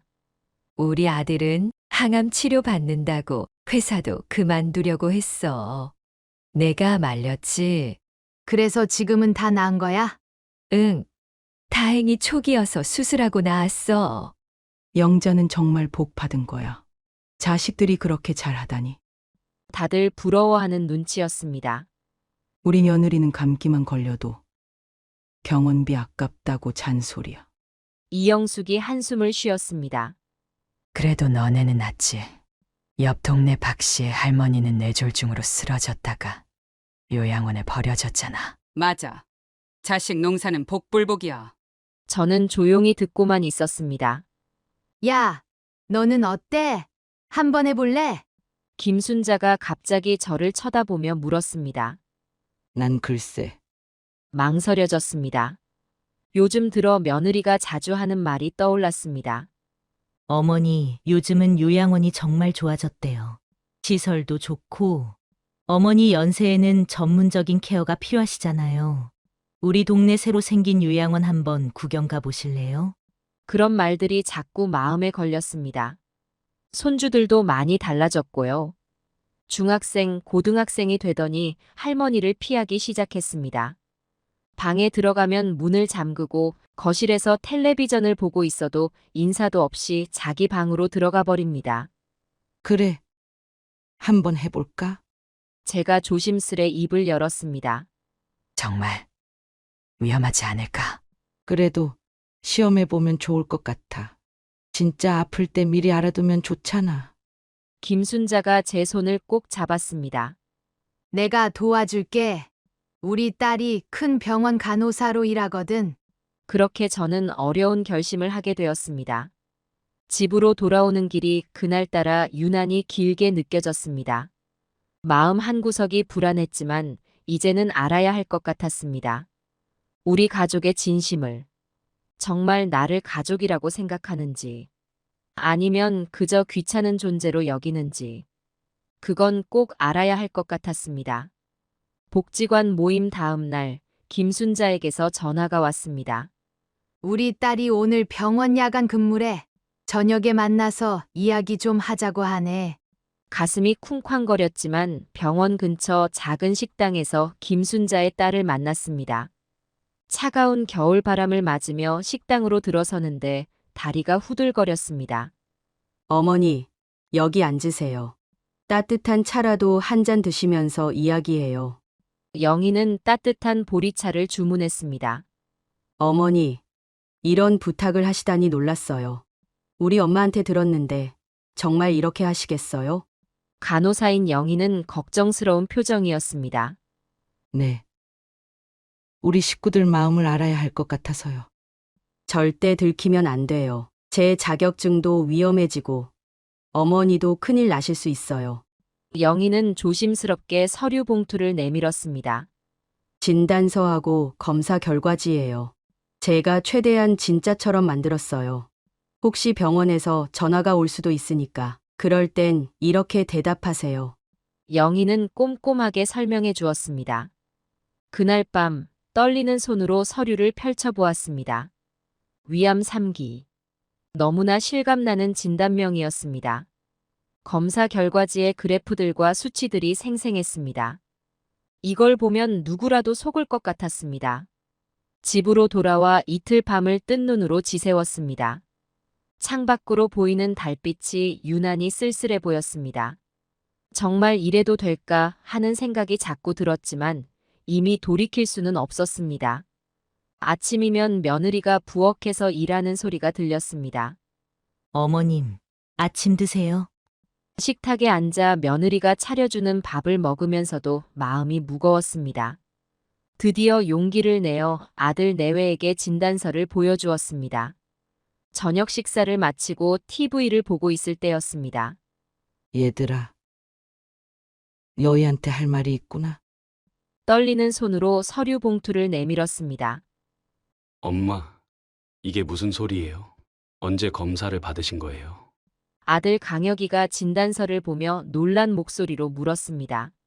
지난주에 복지관에서 건강검진을 해줘서. 떨리는 목소리로 대답했습니다. 엄마, 왜 진작 말씀 안 하신 거예요? 며느리도 처음에는 놀란 기색이 역력했습니다. 여보, 어머니 많이 아프신가 봐요. 큰 병원에 모시고 가봐야 할 것 같아요. 그날 저녁 아들 내외는 병원비며 치료 계획을 열심히 찾아보았습니다. 인터넷으로 위암 치료비도 알아보고 유명한 병원도 검색했습니다. 다음 날도 아들이 회사에 늦게 출근하겠다며 병원에 데려가겠다고 했습니다. 엄마, 제가 휴가 내서 병원 모시고 다닐게요.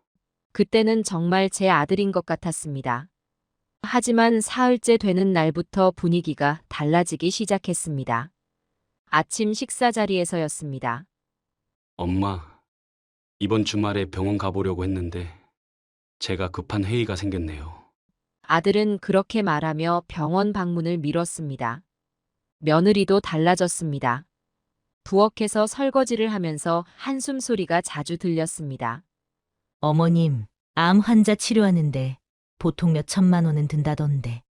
한숨을 쉬며 말하는 며느리의 표정이 좋지 않았습니다. 보험도 안 들어 있으시잖아요. 일주일이 지나자 드디어 속마음을 드러냈습니다.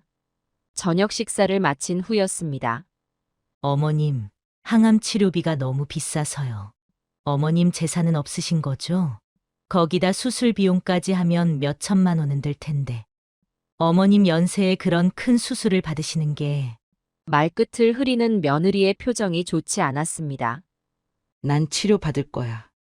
제가 단호하게 말했습니다. 어머님, 그래도 현실적으로 생각해 보시면 우리도 형편이 넉넉하지 않잖아요. 애들 학원비도 있고 대출금도 갚아야 하고. 이제는 노골적으로 치료를 반대하기 시작했습니다.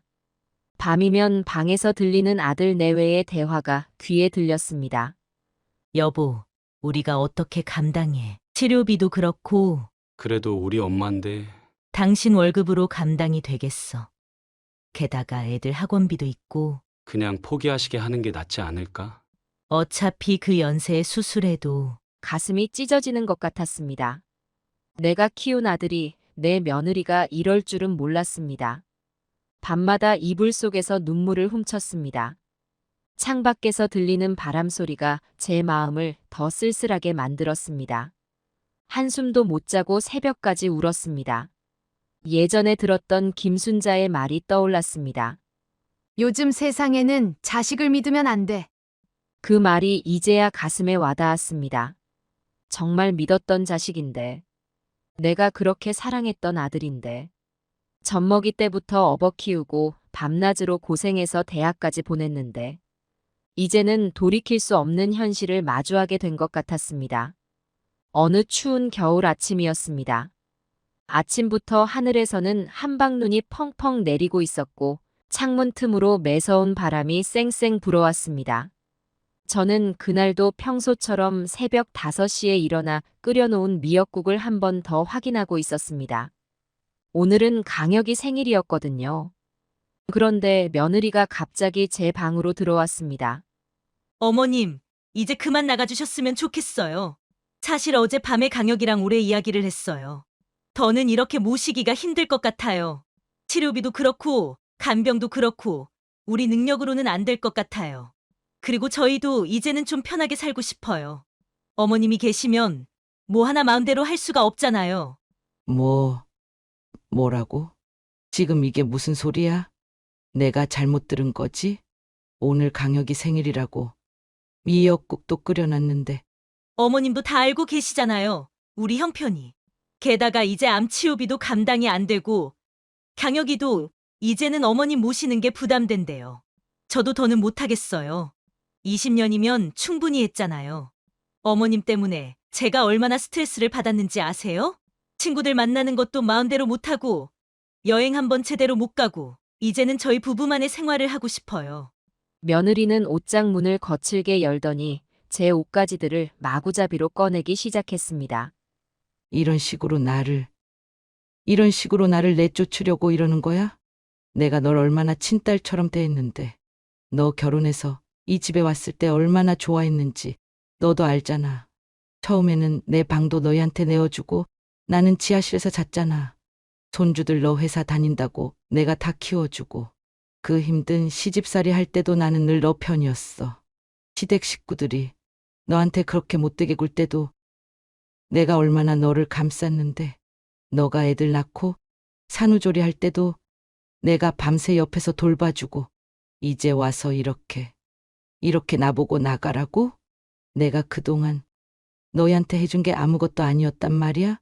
이제 와서 돈 때문에 이렇게 매정하게 구는 거야? 말을 하면서 눈물이 하염없이 흘러내렸습니다. 그만하세요. 어머님이 해주신 거 다 감사하죠. 하지만 이제는 안 됩니다. 현실을 보세요. 암 치료비가 얼마나 드는데요. 수천만 원이 든다는데 우리가 어떻게 해요? 그리고 솔직히 말씀드리면 어머님 때문에 우리 부부 사이도 안 좋아졌어요. 강혁이가 어제 처음으로 이혼 얘기까지 꺼냈다고요. 이제 더는 못 참겠대요. 게다가 이제 수술하면 간병인도 써야 하고 약값도 만만치 않을 텐데. 어머님 재산이 있으신 것도 아니고 우리가 어떻게 감당해요? 강혁이 월급으로는 애들 학원비 대기도 빠듯해요. 이제 대학 입시도 얼마 안 남았는데 큰애는 의대 가고 싶다고 하고 작은애는 로스쿨 가겠다고 하는데 그 돈은 어디서 구해요? 어머님도 아시잖아요. 요즘 세상에 공부 안 시키면 다 못난 부모 된다고. 저희도 이제는 애들 교육비에 집중하고 싶어요. 아들 강혁은 아침 일찍 출근했다며 집을 나갔고 손주들은 학교에 가고 없었습니다. 그 흔한 작별 인사 한마디 없이 여기 가방에 필요한 것만 넣으세요. 우리도 더는 어머님을 못 모시겠어요. 솔직히 말씀드리면 강혁이도 이제는 지쳤대요. 매일 밤 어머님 치료비 걱정에 잠도 못 자고 어머님도 아들 생각을 해보세요. 회사에서도 승진 못하고 다 어머님 모시느라 그런 거 아니에요? 이제는 좀 자기 인생도 살게 해주세요. 큰 검은 가방을 내밀며 며느리가 말했습니다. 나더러 그냥 죽으라는 거야?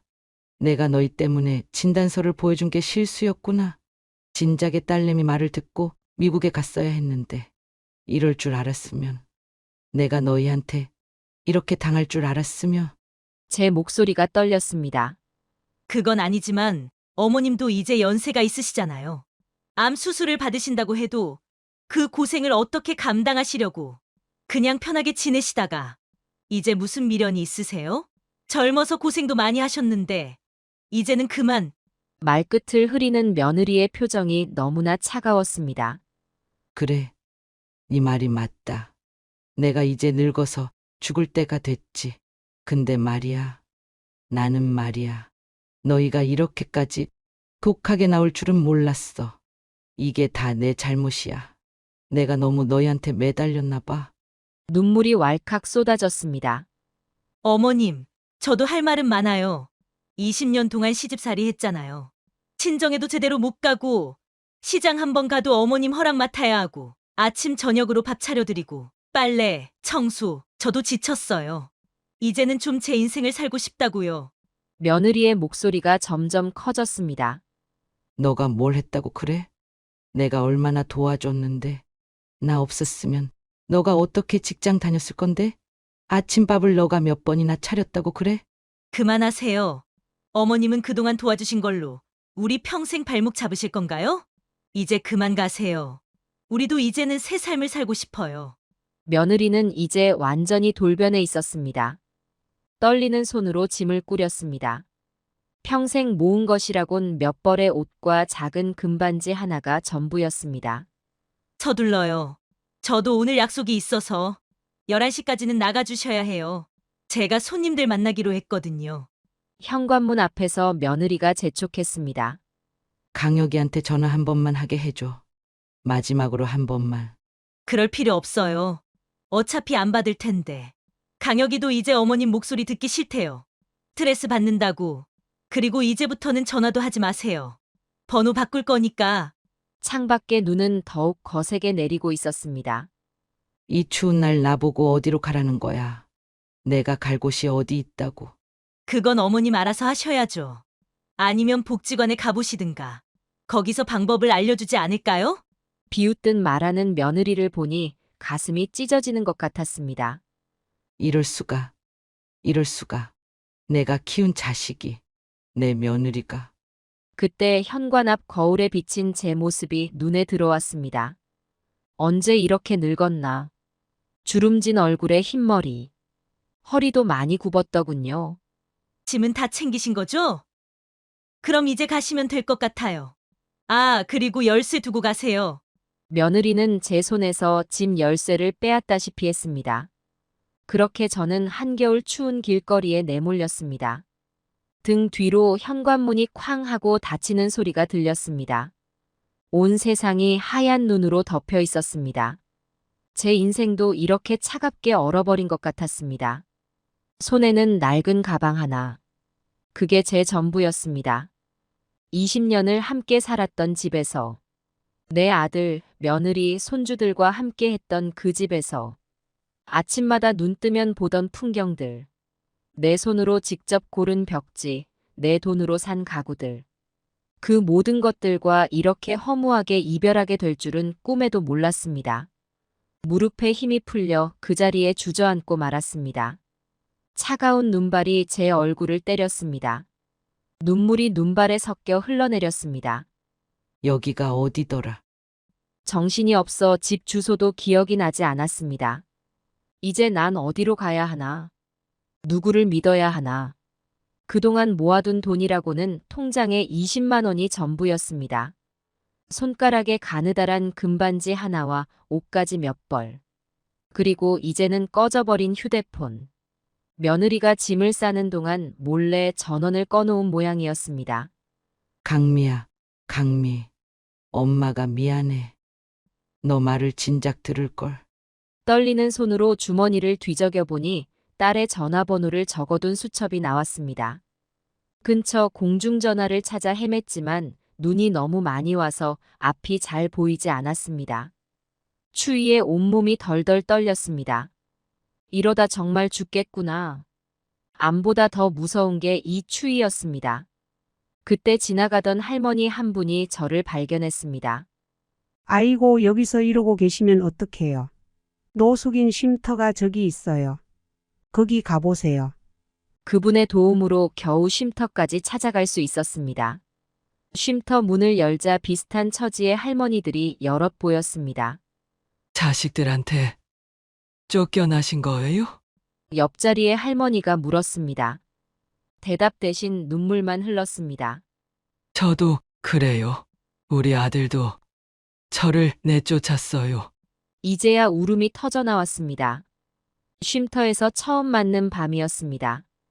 딱딱한 바닥에 깔린 담요 위에 누워서도 잠은 오지 않았습니다. 저기 혹시 휴대폰 좀 빌릴 수 있을까요? 옆자리 할머니께 조심스럽게 부탁드렸습니다. 네. 여기 쓰세요.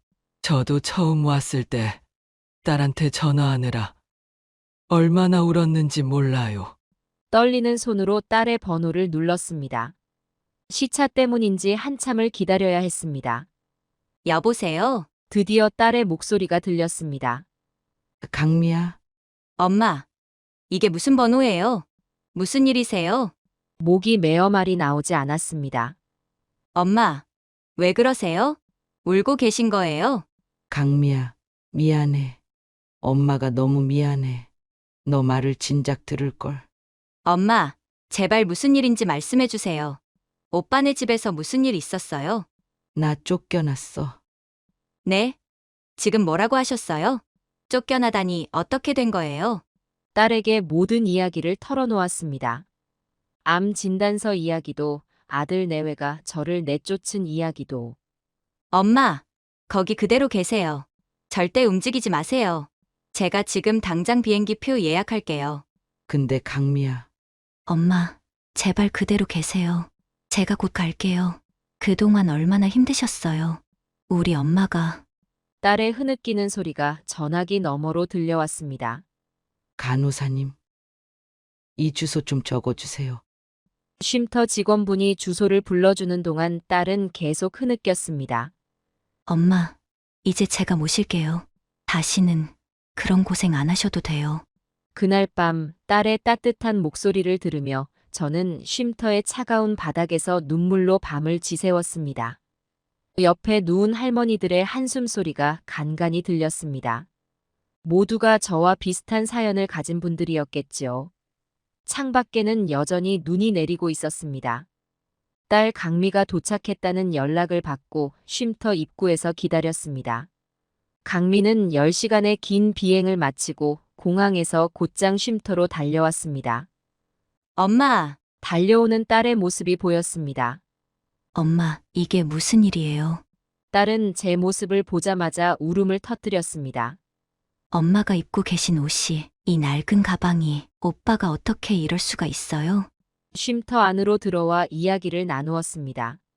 엄마, 제가 지금 당장 오빠네 집에 가볼게요. 엄마 짐도 찾아오고. 딸은 분노로 얼굴이 붉어져 있었습니다. 강미야. 그냥 가지 마. 너 오빠도 이제는. 안 돼요. 이건 말이 안 되는 일이에요. 어떻게 자기 친어머니를, 그것도 암이라고 하셨는데. 강미는 곧장 택시를 타고 오빠네 집으로 향했습니다. 초인종을 눌렀지만 아무도 나오지 않았습니다. 언니, 문 좀 열어보세요. 저예요, 강미예요. 한참을 기다린 끝에 인터폰이 켜졌습니다. 언니 계시죠? 제 목소리 들리시죠? 제발 좀 나와주세요. 저 강미예요. 누구세요? 이 시간에 왜 이러시는 거죠? 언니, 제발 엄마 짐이라도 찾게 해주세요. 오지 마세요. 우리도 이제 어머님 못 모셔요. 이상한 소리 하면 경찰 부를 거예요. 경찰이요? 내가 무슨 도둑이에요? 강도예요? 이게 말이 돼요? 제가 엄마 딸이잖아요. 이제 와서 무슨 딸이에요? 평소에는 연락도 안 하다가. 엄마 짐이라도 돌려주세요. 40년 넘게 입으신 옷들인데 그것마저 빼앗을 거예요? 빼앗다니요. 버린 걸 어떻게 돌려줘요? 버렸다고요? 진짜 버렸어요? 엄마 평생 입으시던 옷을. 당신이 뭔데 우리 보고 이래라 저래라 해요? 내가 뭐냐고요? 전 엄마 딸이에요. 친딸이라고요. 이제 와서 무슨 짐이에요? 다들 버렸어요. 쓰레기차 왔을 때 다 내놨다고요. 어떻게 그럴 수가 있어요? 엄마 사진첩도 있었고 결혼식 때 입으신 한복도. 시끄러워요.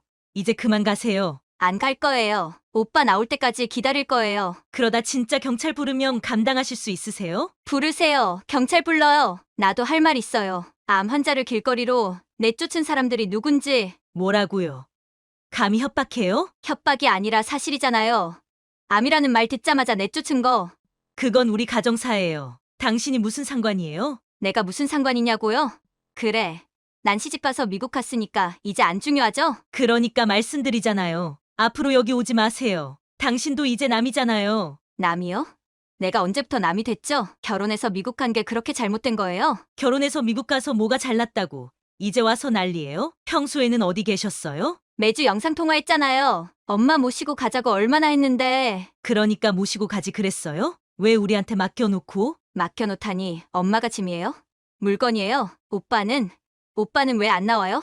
전화도 안 받고. 우리 남편은 이제 당신 오빠 아니에요. 그만 가시죠. 이게 말이 돼요? 피 한 방울 섞이지 않은 당신이 나보고 남이래요? 네, 남이에요. 이제 완전히 남이니까 그만 가세요. 언니 제발 마지막으로 한 번만. 오빠 좀. 더 이상 찾아오지 마세요. 우리도 이제 새 삶 살고 싶어요. 새 삶이요? 우리 엄마를 내쫓고 무슨 새 삶이에요? 당신이 뭘 안다고 그래요? 미국 가서 편하게 살면서. 편하게 살다니요? 엄마 모시겠다고 계속 말씀드렸다니까요. 그러면 진작에 모셨어야죠. 이제 와서 와가지고.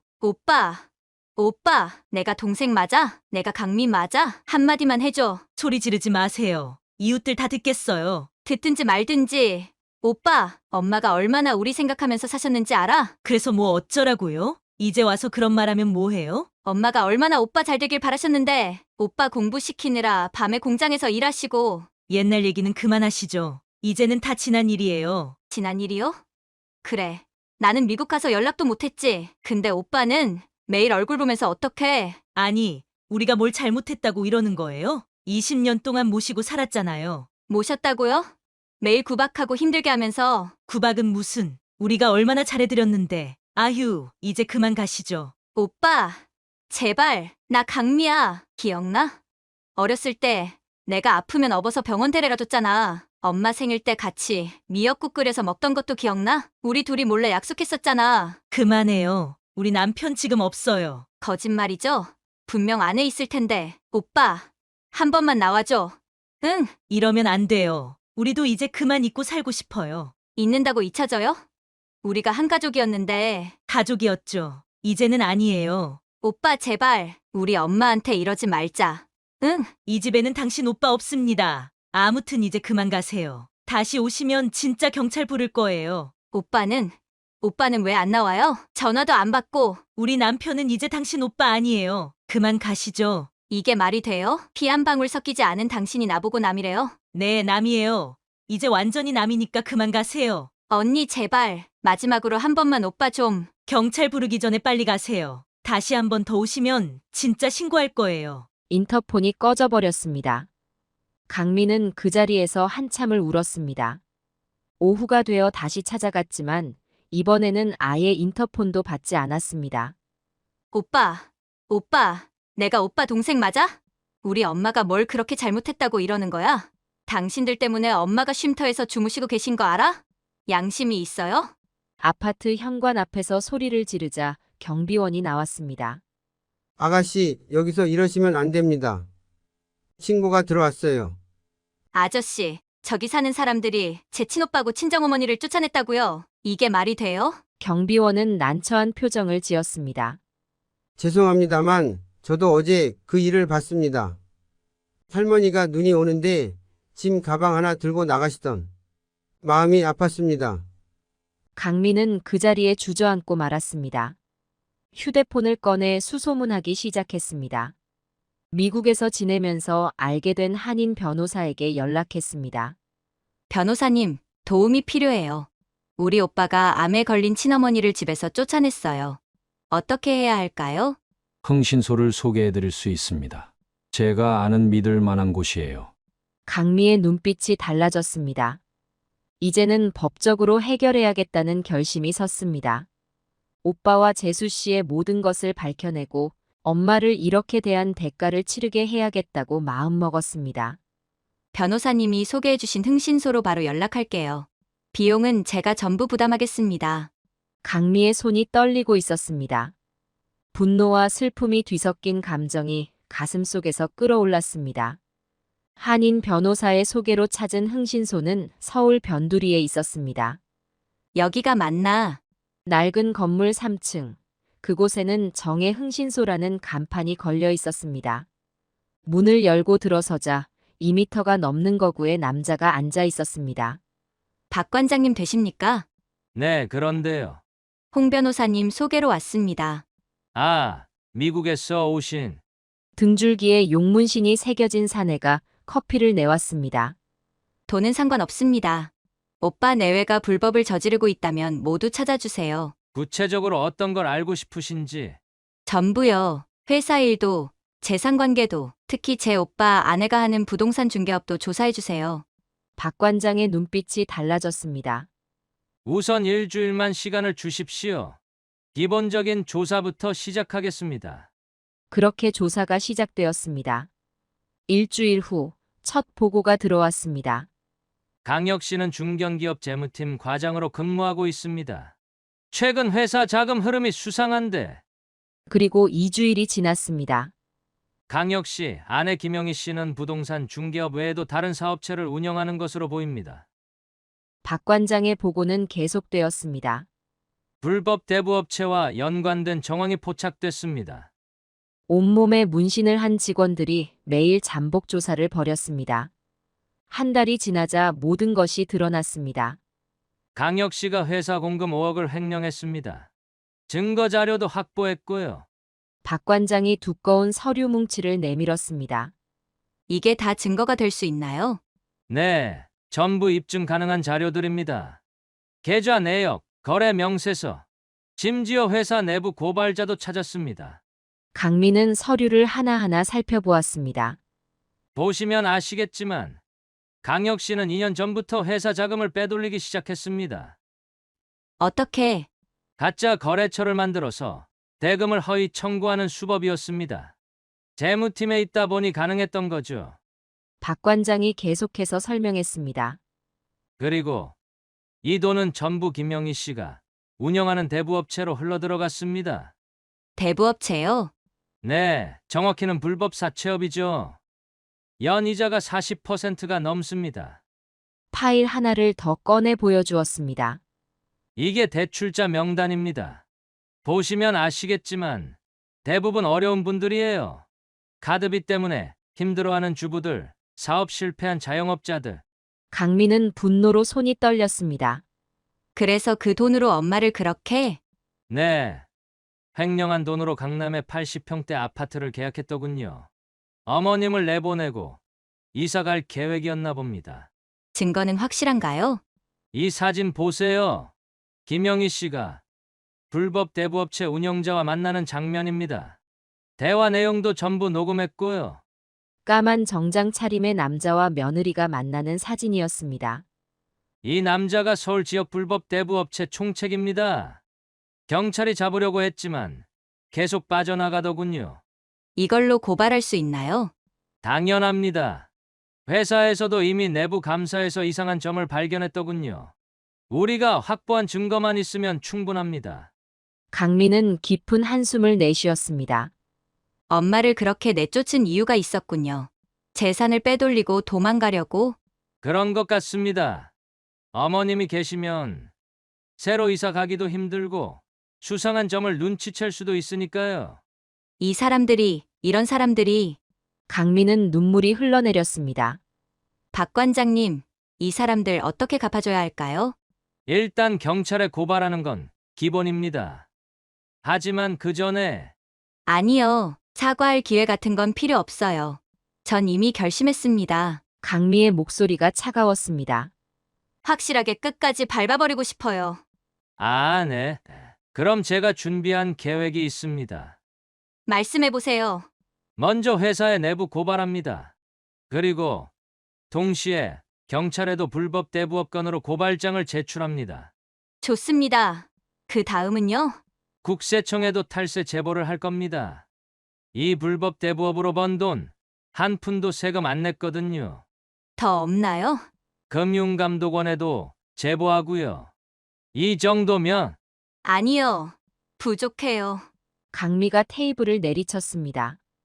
완전히 끝장을 봐야 해요. 엄마를 길거리에 내쫓은 대가를 제대로 치르게 해야 해요.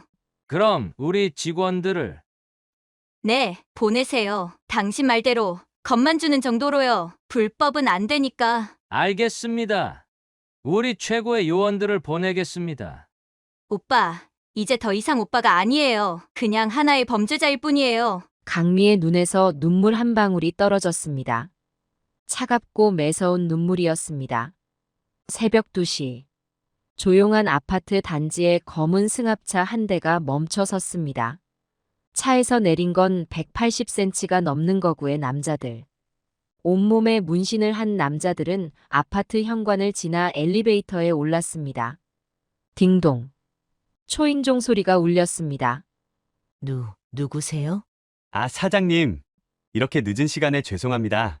잠시 거래 좀 하려고요. 지금이 몇 시인데 경찰 불을. 말이 채 끝나기도 전에 문이 벌컥 열렸습니다. 어머. 김영희는 문 앞에 선 거대한 남자들을 보고 말을 잇지 못했습니다. 사장님, 어머님 모시는 게 그렇게 힘드셨습니까? 제일 앞에 선 남자가 시익 웃었습니다. 우리가 들은 바로는 암 환자를 한겨울에 내쫓으셨다면서요? 아니 그게. 거기다 불법 대부업에 회사 돈까지 빼돌리고. 누구시죠? 어머님 좀 잘 모셨어야 했는데. 이제 어쩌죠? 김영희는 그대로 그 자리에서 기절했습니다. 여보, 무슨 소리야? 안방에서 나오던 강혁이 상황을 보고 화장실로 도망쳤습니다. 절컥. 화장실 문을 잠그는 소리가 들렸습니다. 강혁이 과장님, 용변 보시려고 그러세요? 저희랑 잠깐 이야기 좀 하시죠. 살려주세요. 살려달라고요? 어머님은 그러시라고 했나요? 쿵쾅쿵쾅. 문을 두드리는 소리에 강혁의 다리가 후들거렸습니다. 나가세요. 당신들 누구야? 우리요? 그냥 어머님 걱정하는 사람들이에요. 돈 줄게요. 돈이요? 회사에서 빼돌린 그 돈 말씀하시는 건가요? 아니면 불법 대부업으로 번 돈? 강혁은 말을 잊었습니다. 강 과장님, 문 좀 열어보시죠. 우리 얼굴 보면서 얘기해요. 제발. 아니면 우리가 열어드릴까요? 특수부대 출신들이라 이런 건 일도 아니에요. 절컥. 떨리는 손으로 문을 연 강혁. 아저씨들. 제가 잘못했습니다. 사과는 어머님한테 하셔야죠. 네? 어머님은 어디? 그걸 우리가 어떻게 알아요? 길바닥에 내팽개치신 분 아니에요? 거구의 남자들이 강혁을 거실로 데리고 나왔습니다. 바닥에 쓰러져 있던 김영희도 깨어나 벌벌 떨고 있었습니다. 자, 이제 우리 얘기 좀 해볼까요? 네. 회사 돈 얼마나 빼돌리셨어요? 그게 5억이죠? 어디다 쓰시려고? 강남 80평 아파트 계약금이었나? 강혁의 얼굴이 하얗게 질렸습니다. 어머님 내쫓고 호강하시려고 그러셨어요? 참 효자시네. 어떻게 아셨? 우리가 모르는 게 없어요. 자체업도 하시고 이자율이 40%라면서요? 이번엔 김영희가 덜덜 떨기 시작했습니다. 그러지 말아요. 우리가 다 불법이란 거 아시잖아요. 김영희가 덜덜 떨며 말했습니다. 불법이요? 네네. 다 알고 있죠? 우리도 이미 증거 다 있어요. 테이블 위에 서류 뭉치를 던졌습니다. 이거. 회사 장부, 대부업체 거래 내역, 심지어 강남 아파트 계약서까지 빠진 게 없죠? 누구 짓이에요, 이게? 강혁이 떨리는 목소리로 물었습니다. 그건 내일 아침이면 아실 거예요. 근데 좀 늦을 것 같네요. 무슨 뜻이에요? 지금쯤 경찰서에선 고발장 접수 중일 테고, 회사에선 내부 고발 내용 확인 중일 테고. 경찰이요? 김영희가 그 자리에서 다리에 힘이 풀려 주저앉았습니다. 안 돼요, 제발. 이제 와서 제발이요? 제발 저려요? 어머님 내쫓으실 때는 그런 말씀 안 하시던데. 우리가 잘못했어요. 용서해 주세요. 강혁이 무릎을 꿇었습니다. 이봐요. 우리한테 빌어봤자 소용없어요. 내일이면 경찰이 여기 들이닥칠 텐데. 그럼 어떡하면? 모르죠. 우린 그저 예고편만 보여드린 거예요. 진짜 무서운 건 이제 시작이니까. 그때 밖에서 경비원이 올라왔습니다. 무슨 일 있습니까? 아니요. 그냥 거래 좀 하러 왔습니다. 남자들이 씩 웃으며 돌아섰습니다. 참고로 도망가실 생각은 마세요. 공항이고 터미널이고 다 지켜보고 있으니까. 제발. 그럼 안녕히 주무세요. 마지막 평화로운 밤이 될 테니 편히 쉬시길. 남자들이 나가고 한참을 강혁 내외는 그대로 얼어붙어 있었습니다. 여보 어떡해. 이러다 감옥 가는 거 아니야? 새벽 내내 둘은 한숨도 못 잤습니다. 다음 날 아침 강혁 내외는 흥신소를 찾아왔습니다. 새벽부터 기다렸다는 직원의 말에 강미는 코웃음을 쳤습니다. 동생 강미야. 한 번만 봐줘. 우리가 정말 잘못했어. 동생, 내가 언제부터 오빠 동생이었나? 엄마 쫓아낼 때는 동생도 없었잖아. 강미는 차갑게 말했습니다. 우리가 잘못했어. 제발 경찰에 가기 전에 한 번만 기회를. 무릎 꿇지 마. 더럽네. 그 무릎으로 엄마한테 석고대죄라도 하시지 그랬어? 여동생 제발. 내가 정신이 나갔었나 봐. 돈이 눈앞을 가려서. 정신이 나갔다고? 엄마를 그렇게 내쫓을 때는 정신이 말짱했잖아. 눈발이 날리던 날 엄마가 얼마나 추우셨을지 생각해봤어? 김영희도 무릎을 꿇었습니다. 시어머니한테 연락이라도 제가 직접 사과드릴게요. 이제 정말 뉘우쳤어요. 이제 와서요? 엄마가 쉼터에서 주무실 때는 어디 계셨어요? 강남 80평짜리 아파트 계약하느라 바쁘셨나요? 그건 우리도 잘 살고 싶었을 뿐이에요. 잘 살고 싶다고요? 회사 돈 빼돌리고 불법 고리대금으로 서민들 등골 빼먹는 게 잘 사는 거예요? 강미야. 이제 그만 일어나. 경찰이 곧 올 거야. 참고로 난 이미 모든 증거를 제출했어. 제발 우리 아이들도 있고 애들 인생도 생각해줘. 강미가 더욱 차가운 목소리로 말했습니다. 아이들? 우리 엄마 내쫓을 때는 그런 생각 안 했잖아. 손주들 얼굴 한번 못 보고 나가시게 했잖아. 경찰이 들이닥쳤을 때 강혁은 이미 체념한 얼굴이었습니다. 강혁 씨, 횡령 혐의로 체포하겠습니다. 묵비권을 행사하실 수 있으며. 회사에서도 강력한 고발장이 접수되었습니다. 내부 고발자들의 증언도 이어졌습니다. 강혁 과장이 2년 전부터 수상했어요. 장부가 자주 안 맞았거든요. 가짜 거래처로 돈을 빼돌린다는 소문이 있었죠? 5억이 넘는 횡령액, 이건 실형감입니다. 거기다 조직적인 범죄로 보이는데요. 회사 법무팀이 날카롭게 지적했습니다. 김영희도 경찰에 연행되었습니다. 불법 대부업 혐의, 피해자가 50명이 넘습니다. 이자율이 연 40%가 넘는 사례도 있고요. 돈 못 갚는다고 협박도 했다는 진술이 있습니다. 피해자들의 증언이 쏟아졌습니다. 집문서를 뺏어갔어요. 이자도 못 갚는다고. 밤낮으로 협박 전화가 왔었죠. 아파트는 그날로 압류되었고 손주들은 짐을 싸야 했습니다. 아빠 친구 집으로 가야 한다. 당분간 거기서 지내거라. 손주들은 울면서 짐을 쌌습니다. 아빠, 엄마, 우리 어떡해? 학교는? 전학 가야지 어떡하니? 하지만 강미의 마음은 조금도 움직이지 않았습니다. 검찰 조사에서 더 큰 비리가 드러났습니다. 횡령액이 5억이 아닌 7억이었고 불법 대부업 피해자는 100명이 넘었습니다. 거기에 탈세 혐의까지 추가되었습니다. 이자 수익을 전혀 신고하지 않았네요. 탈세액만 수억.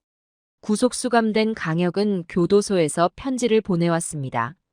강미야, 오빠가 잘못했다. 강민은 편지를 찢어버렸습니다. 이제 와서 그런 말이 무슨 소용이야? 구치소에서 김영희도 연락을 시도했지만 강민은 전화를 받지 않았습니다. 엄마, 이제 제가 모시고 미국 갈게요. 다시는 이런 일 없을 거예요. 정의는 실현되었지만 가슴 한편이 아팠습니다. 한 가족이었던 사람들이 이렇게 찢어질 줄은 몰랐습니다. 하지만 이미 돌이킬 수 없는 선택이었고 그들이 자초한 일이었습니다. 손주들은 아들 친구 집으로 갔습니다. 손주들의 눈물 어린 얼굴을 보며 강민은 중얼거렸습니다. 미안하다 이모가. 하지만 이건 너희 부모님이 선택한 거야. 모든 일이 끝나고 제가 강미와 마지막 이야기를 나누기로 했습니다. 시애틀로 떠나기 전날 밤이었습니다. 강미야, 엄마가 할 말이 있어. 네, 엄마. 무슨 말씀이세요? 사실 그 암이 목이 메어 말이 잘 나오지 않았습니다. 암이 거짓말이었어. 엄마가 테스트를 해본 거였어. 강미의 눈이 커졌습니다. 네, 거짓말이었다고요? 복지관 친구들이랑 자식들 마음을 시험해보자고 해서. 눈물이 하염없이 흘러내렸습니다. 엄마가 잘못했어. 이런 거짓말을 하다니. 엄마. 너한테 이런 고생을 시키고 엄마가 미안해. 그런데 뜻밖의 반응이었습니다. 엄마, 오히려 잘하신 거예요. 응? 엄마 덕분에 오빠의 악행을 밝힐 수 있었잖아요. 그 사람들이 얼마나 나쁜 짓을 하는지도 알게 됐고. 강미가 제 손을 꼭 잡았습니다. 이제 엄마 절대 안 보내드려요. 제가 평생 모실 거예요. 시애틀행 비행기를 타고 창밖을 보며 제 인생을 돌아보았습니다. 한국에서의 마지막 날, 공항에는 복지관 친구들이 배웅을 나왔습니다. 이제 미국 가서 호강하겠네. 가끔 연락하고 살아. 김순자는 제 손을 꼭 잡더니 울먹였습니다. 덕분에 우리도 교훈을 얻었어. 자식들 맹신하면 안 되는 거. 10시간의 긴 비행 끝에 도착한 시애틀. 사위가 마중을 나왔습니다. Mother-in-law, let's live well together. 시애틀의 집은 아름다운 정원이 있는 2층 주택이었습니다. 붉은 장미와 하얀 백합이 만발한 정원에는 작은 연못도 있었지요. 엄마 방은 1층에 따로 준비했어요.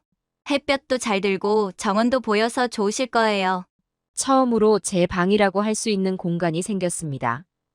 아들 집에서는 늘 눈치를 보며 살았는데 이제는 제 공간이 생긴 거지요. 매일 아침 정원을 거닐며 꽃에 물을 주는 게 일과가 되었습니다. 한국에서는 상상도 못했던 평화로운 나날들이었습니다. 1년이 지나고 첫 방학을 맞아 손주들이 찾아왔습니다. 할머니 보고 싶었어요. 손주들은 많이 달라져 있었습니다. 부모님의 수감 생활 동안 큰아버지 댁에서 지내면서 많이 성숙해진 것 같았어요. 방학마다 찾아오는 손주들을 위해 한식을 준비하며 지냈습니다. 김치찌개, 된장찌개. 손주들이 좋아하는 음식들을 해주었지요. 3년이 흘러 강혁 부부가 출소했다는 소식을 들었습니다. 두 사람 다 모범수로 지내 형기가 좀 줄었다고 하더군요. 하지만 그들은 한 번도 연락하지 않았습니다. 아마도 부끄러워서 아니면 미안해서였겠지요. 손주들은 방학 때마다 시애틀에 와서 저와 함께 시간을 보냅니다. 할머니, 우리가 대학 가면 시애틀로 유학 올게요. 그런 말을 들을 때면 가슴이 뭉클합니다. 강민은 이제 시애틀에서 자신의 회사를 운영하고 있습니다. 아침마다 출근하면서 제게 안부를 묻고 저녁이면 함께 식사를 합니다. 엄마, 오늘은 뭐하고 지내셨어요? 정원에서 장미도 가꾸고 동네 한인의 모임도 나갔다 왔지. 시애틀의 한인 커뮤니티에서 새로운 친구들도 많이 생겼습니다. 비슷한 처지의 할머니들도 여럿 만났지요. 자식 때문에 마음 아픈 건 한국이나 미국이나 다 똑같네요. 서로의 사연을 나누며 위로가 됩니다. 가끔 한국에 있는 복지관 친구들과 영상통화를 합니다. 너무 좋아 보인다. 얼굴이 훨씬 좋아졌어. 친구들은 제가 행복해 보인다고 말합니다. 이제는 모든 것이 제자리를 찾은 것 같습니다. 시애틀의 봄은 유난히 아름답습니다. 정원의 장미가 만발할 때면 이웃들이 찾아와 차를 마시곤 합니다. 이거 한국 건가요? 맛있네. 저는 이제 한국에서의 일을 담담하게 이야기할 수 있게 되었습니다. 암 테스트가 오히려 제 인생을 바꾼 계기가 되었다는 것도, 자식의 진심을 알게 된 것이 얼마나 다행스러운 일이었는지도. 강미는 매일 저녁 제 방에 들러 이야기를 나눕니다. 엄마, 절대 후회하지 마세요. 우리가 진실을 알아야 했으니까요. 손주들은 이제 대학 진학을 앞두고 있습니다. 둘 다 시애틀 근처 대학에 지원한다고 하네요. 할머니랑 더 자주 보려고요. 그동안 한국에서 고생했던 시간이 거짓말처럼 느껴집니다. 이제는 밤에 잠들 때마다 감사한 마음뿐입니다. 나쁜 기억은 서서히 흐려지고 새로운 추억들이 쌓여갑니다. 봄에는 정원 가꾸기, 여름엔 손주들과의 시간, 가을엔 단풍 구경, 겨울이면 따뜻한 벽난로 앞에서 보내는 시간. 그리고 늘 곁에서 저를 지켜주는 딸 강미. 이제야 진정한 가족의 의미를 알게 된 것 같습니다. 돈이나 재산이 아닌 진심으로 서로를 아끼는 마음.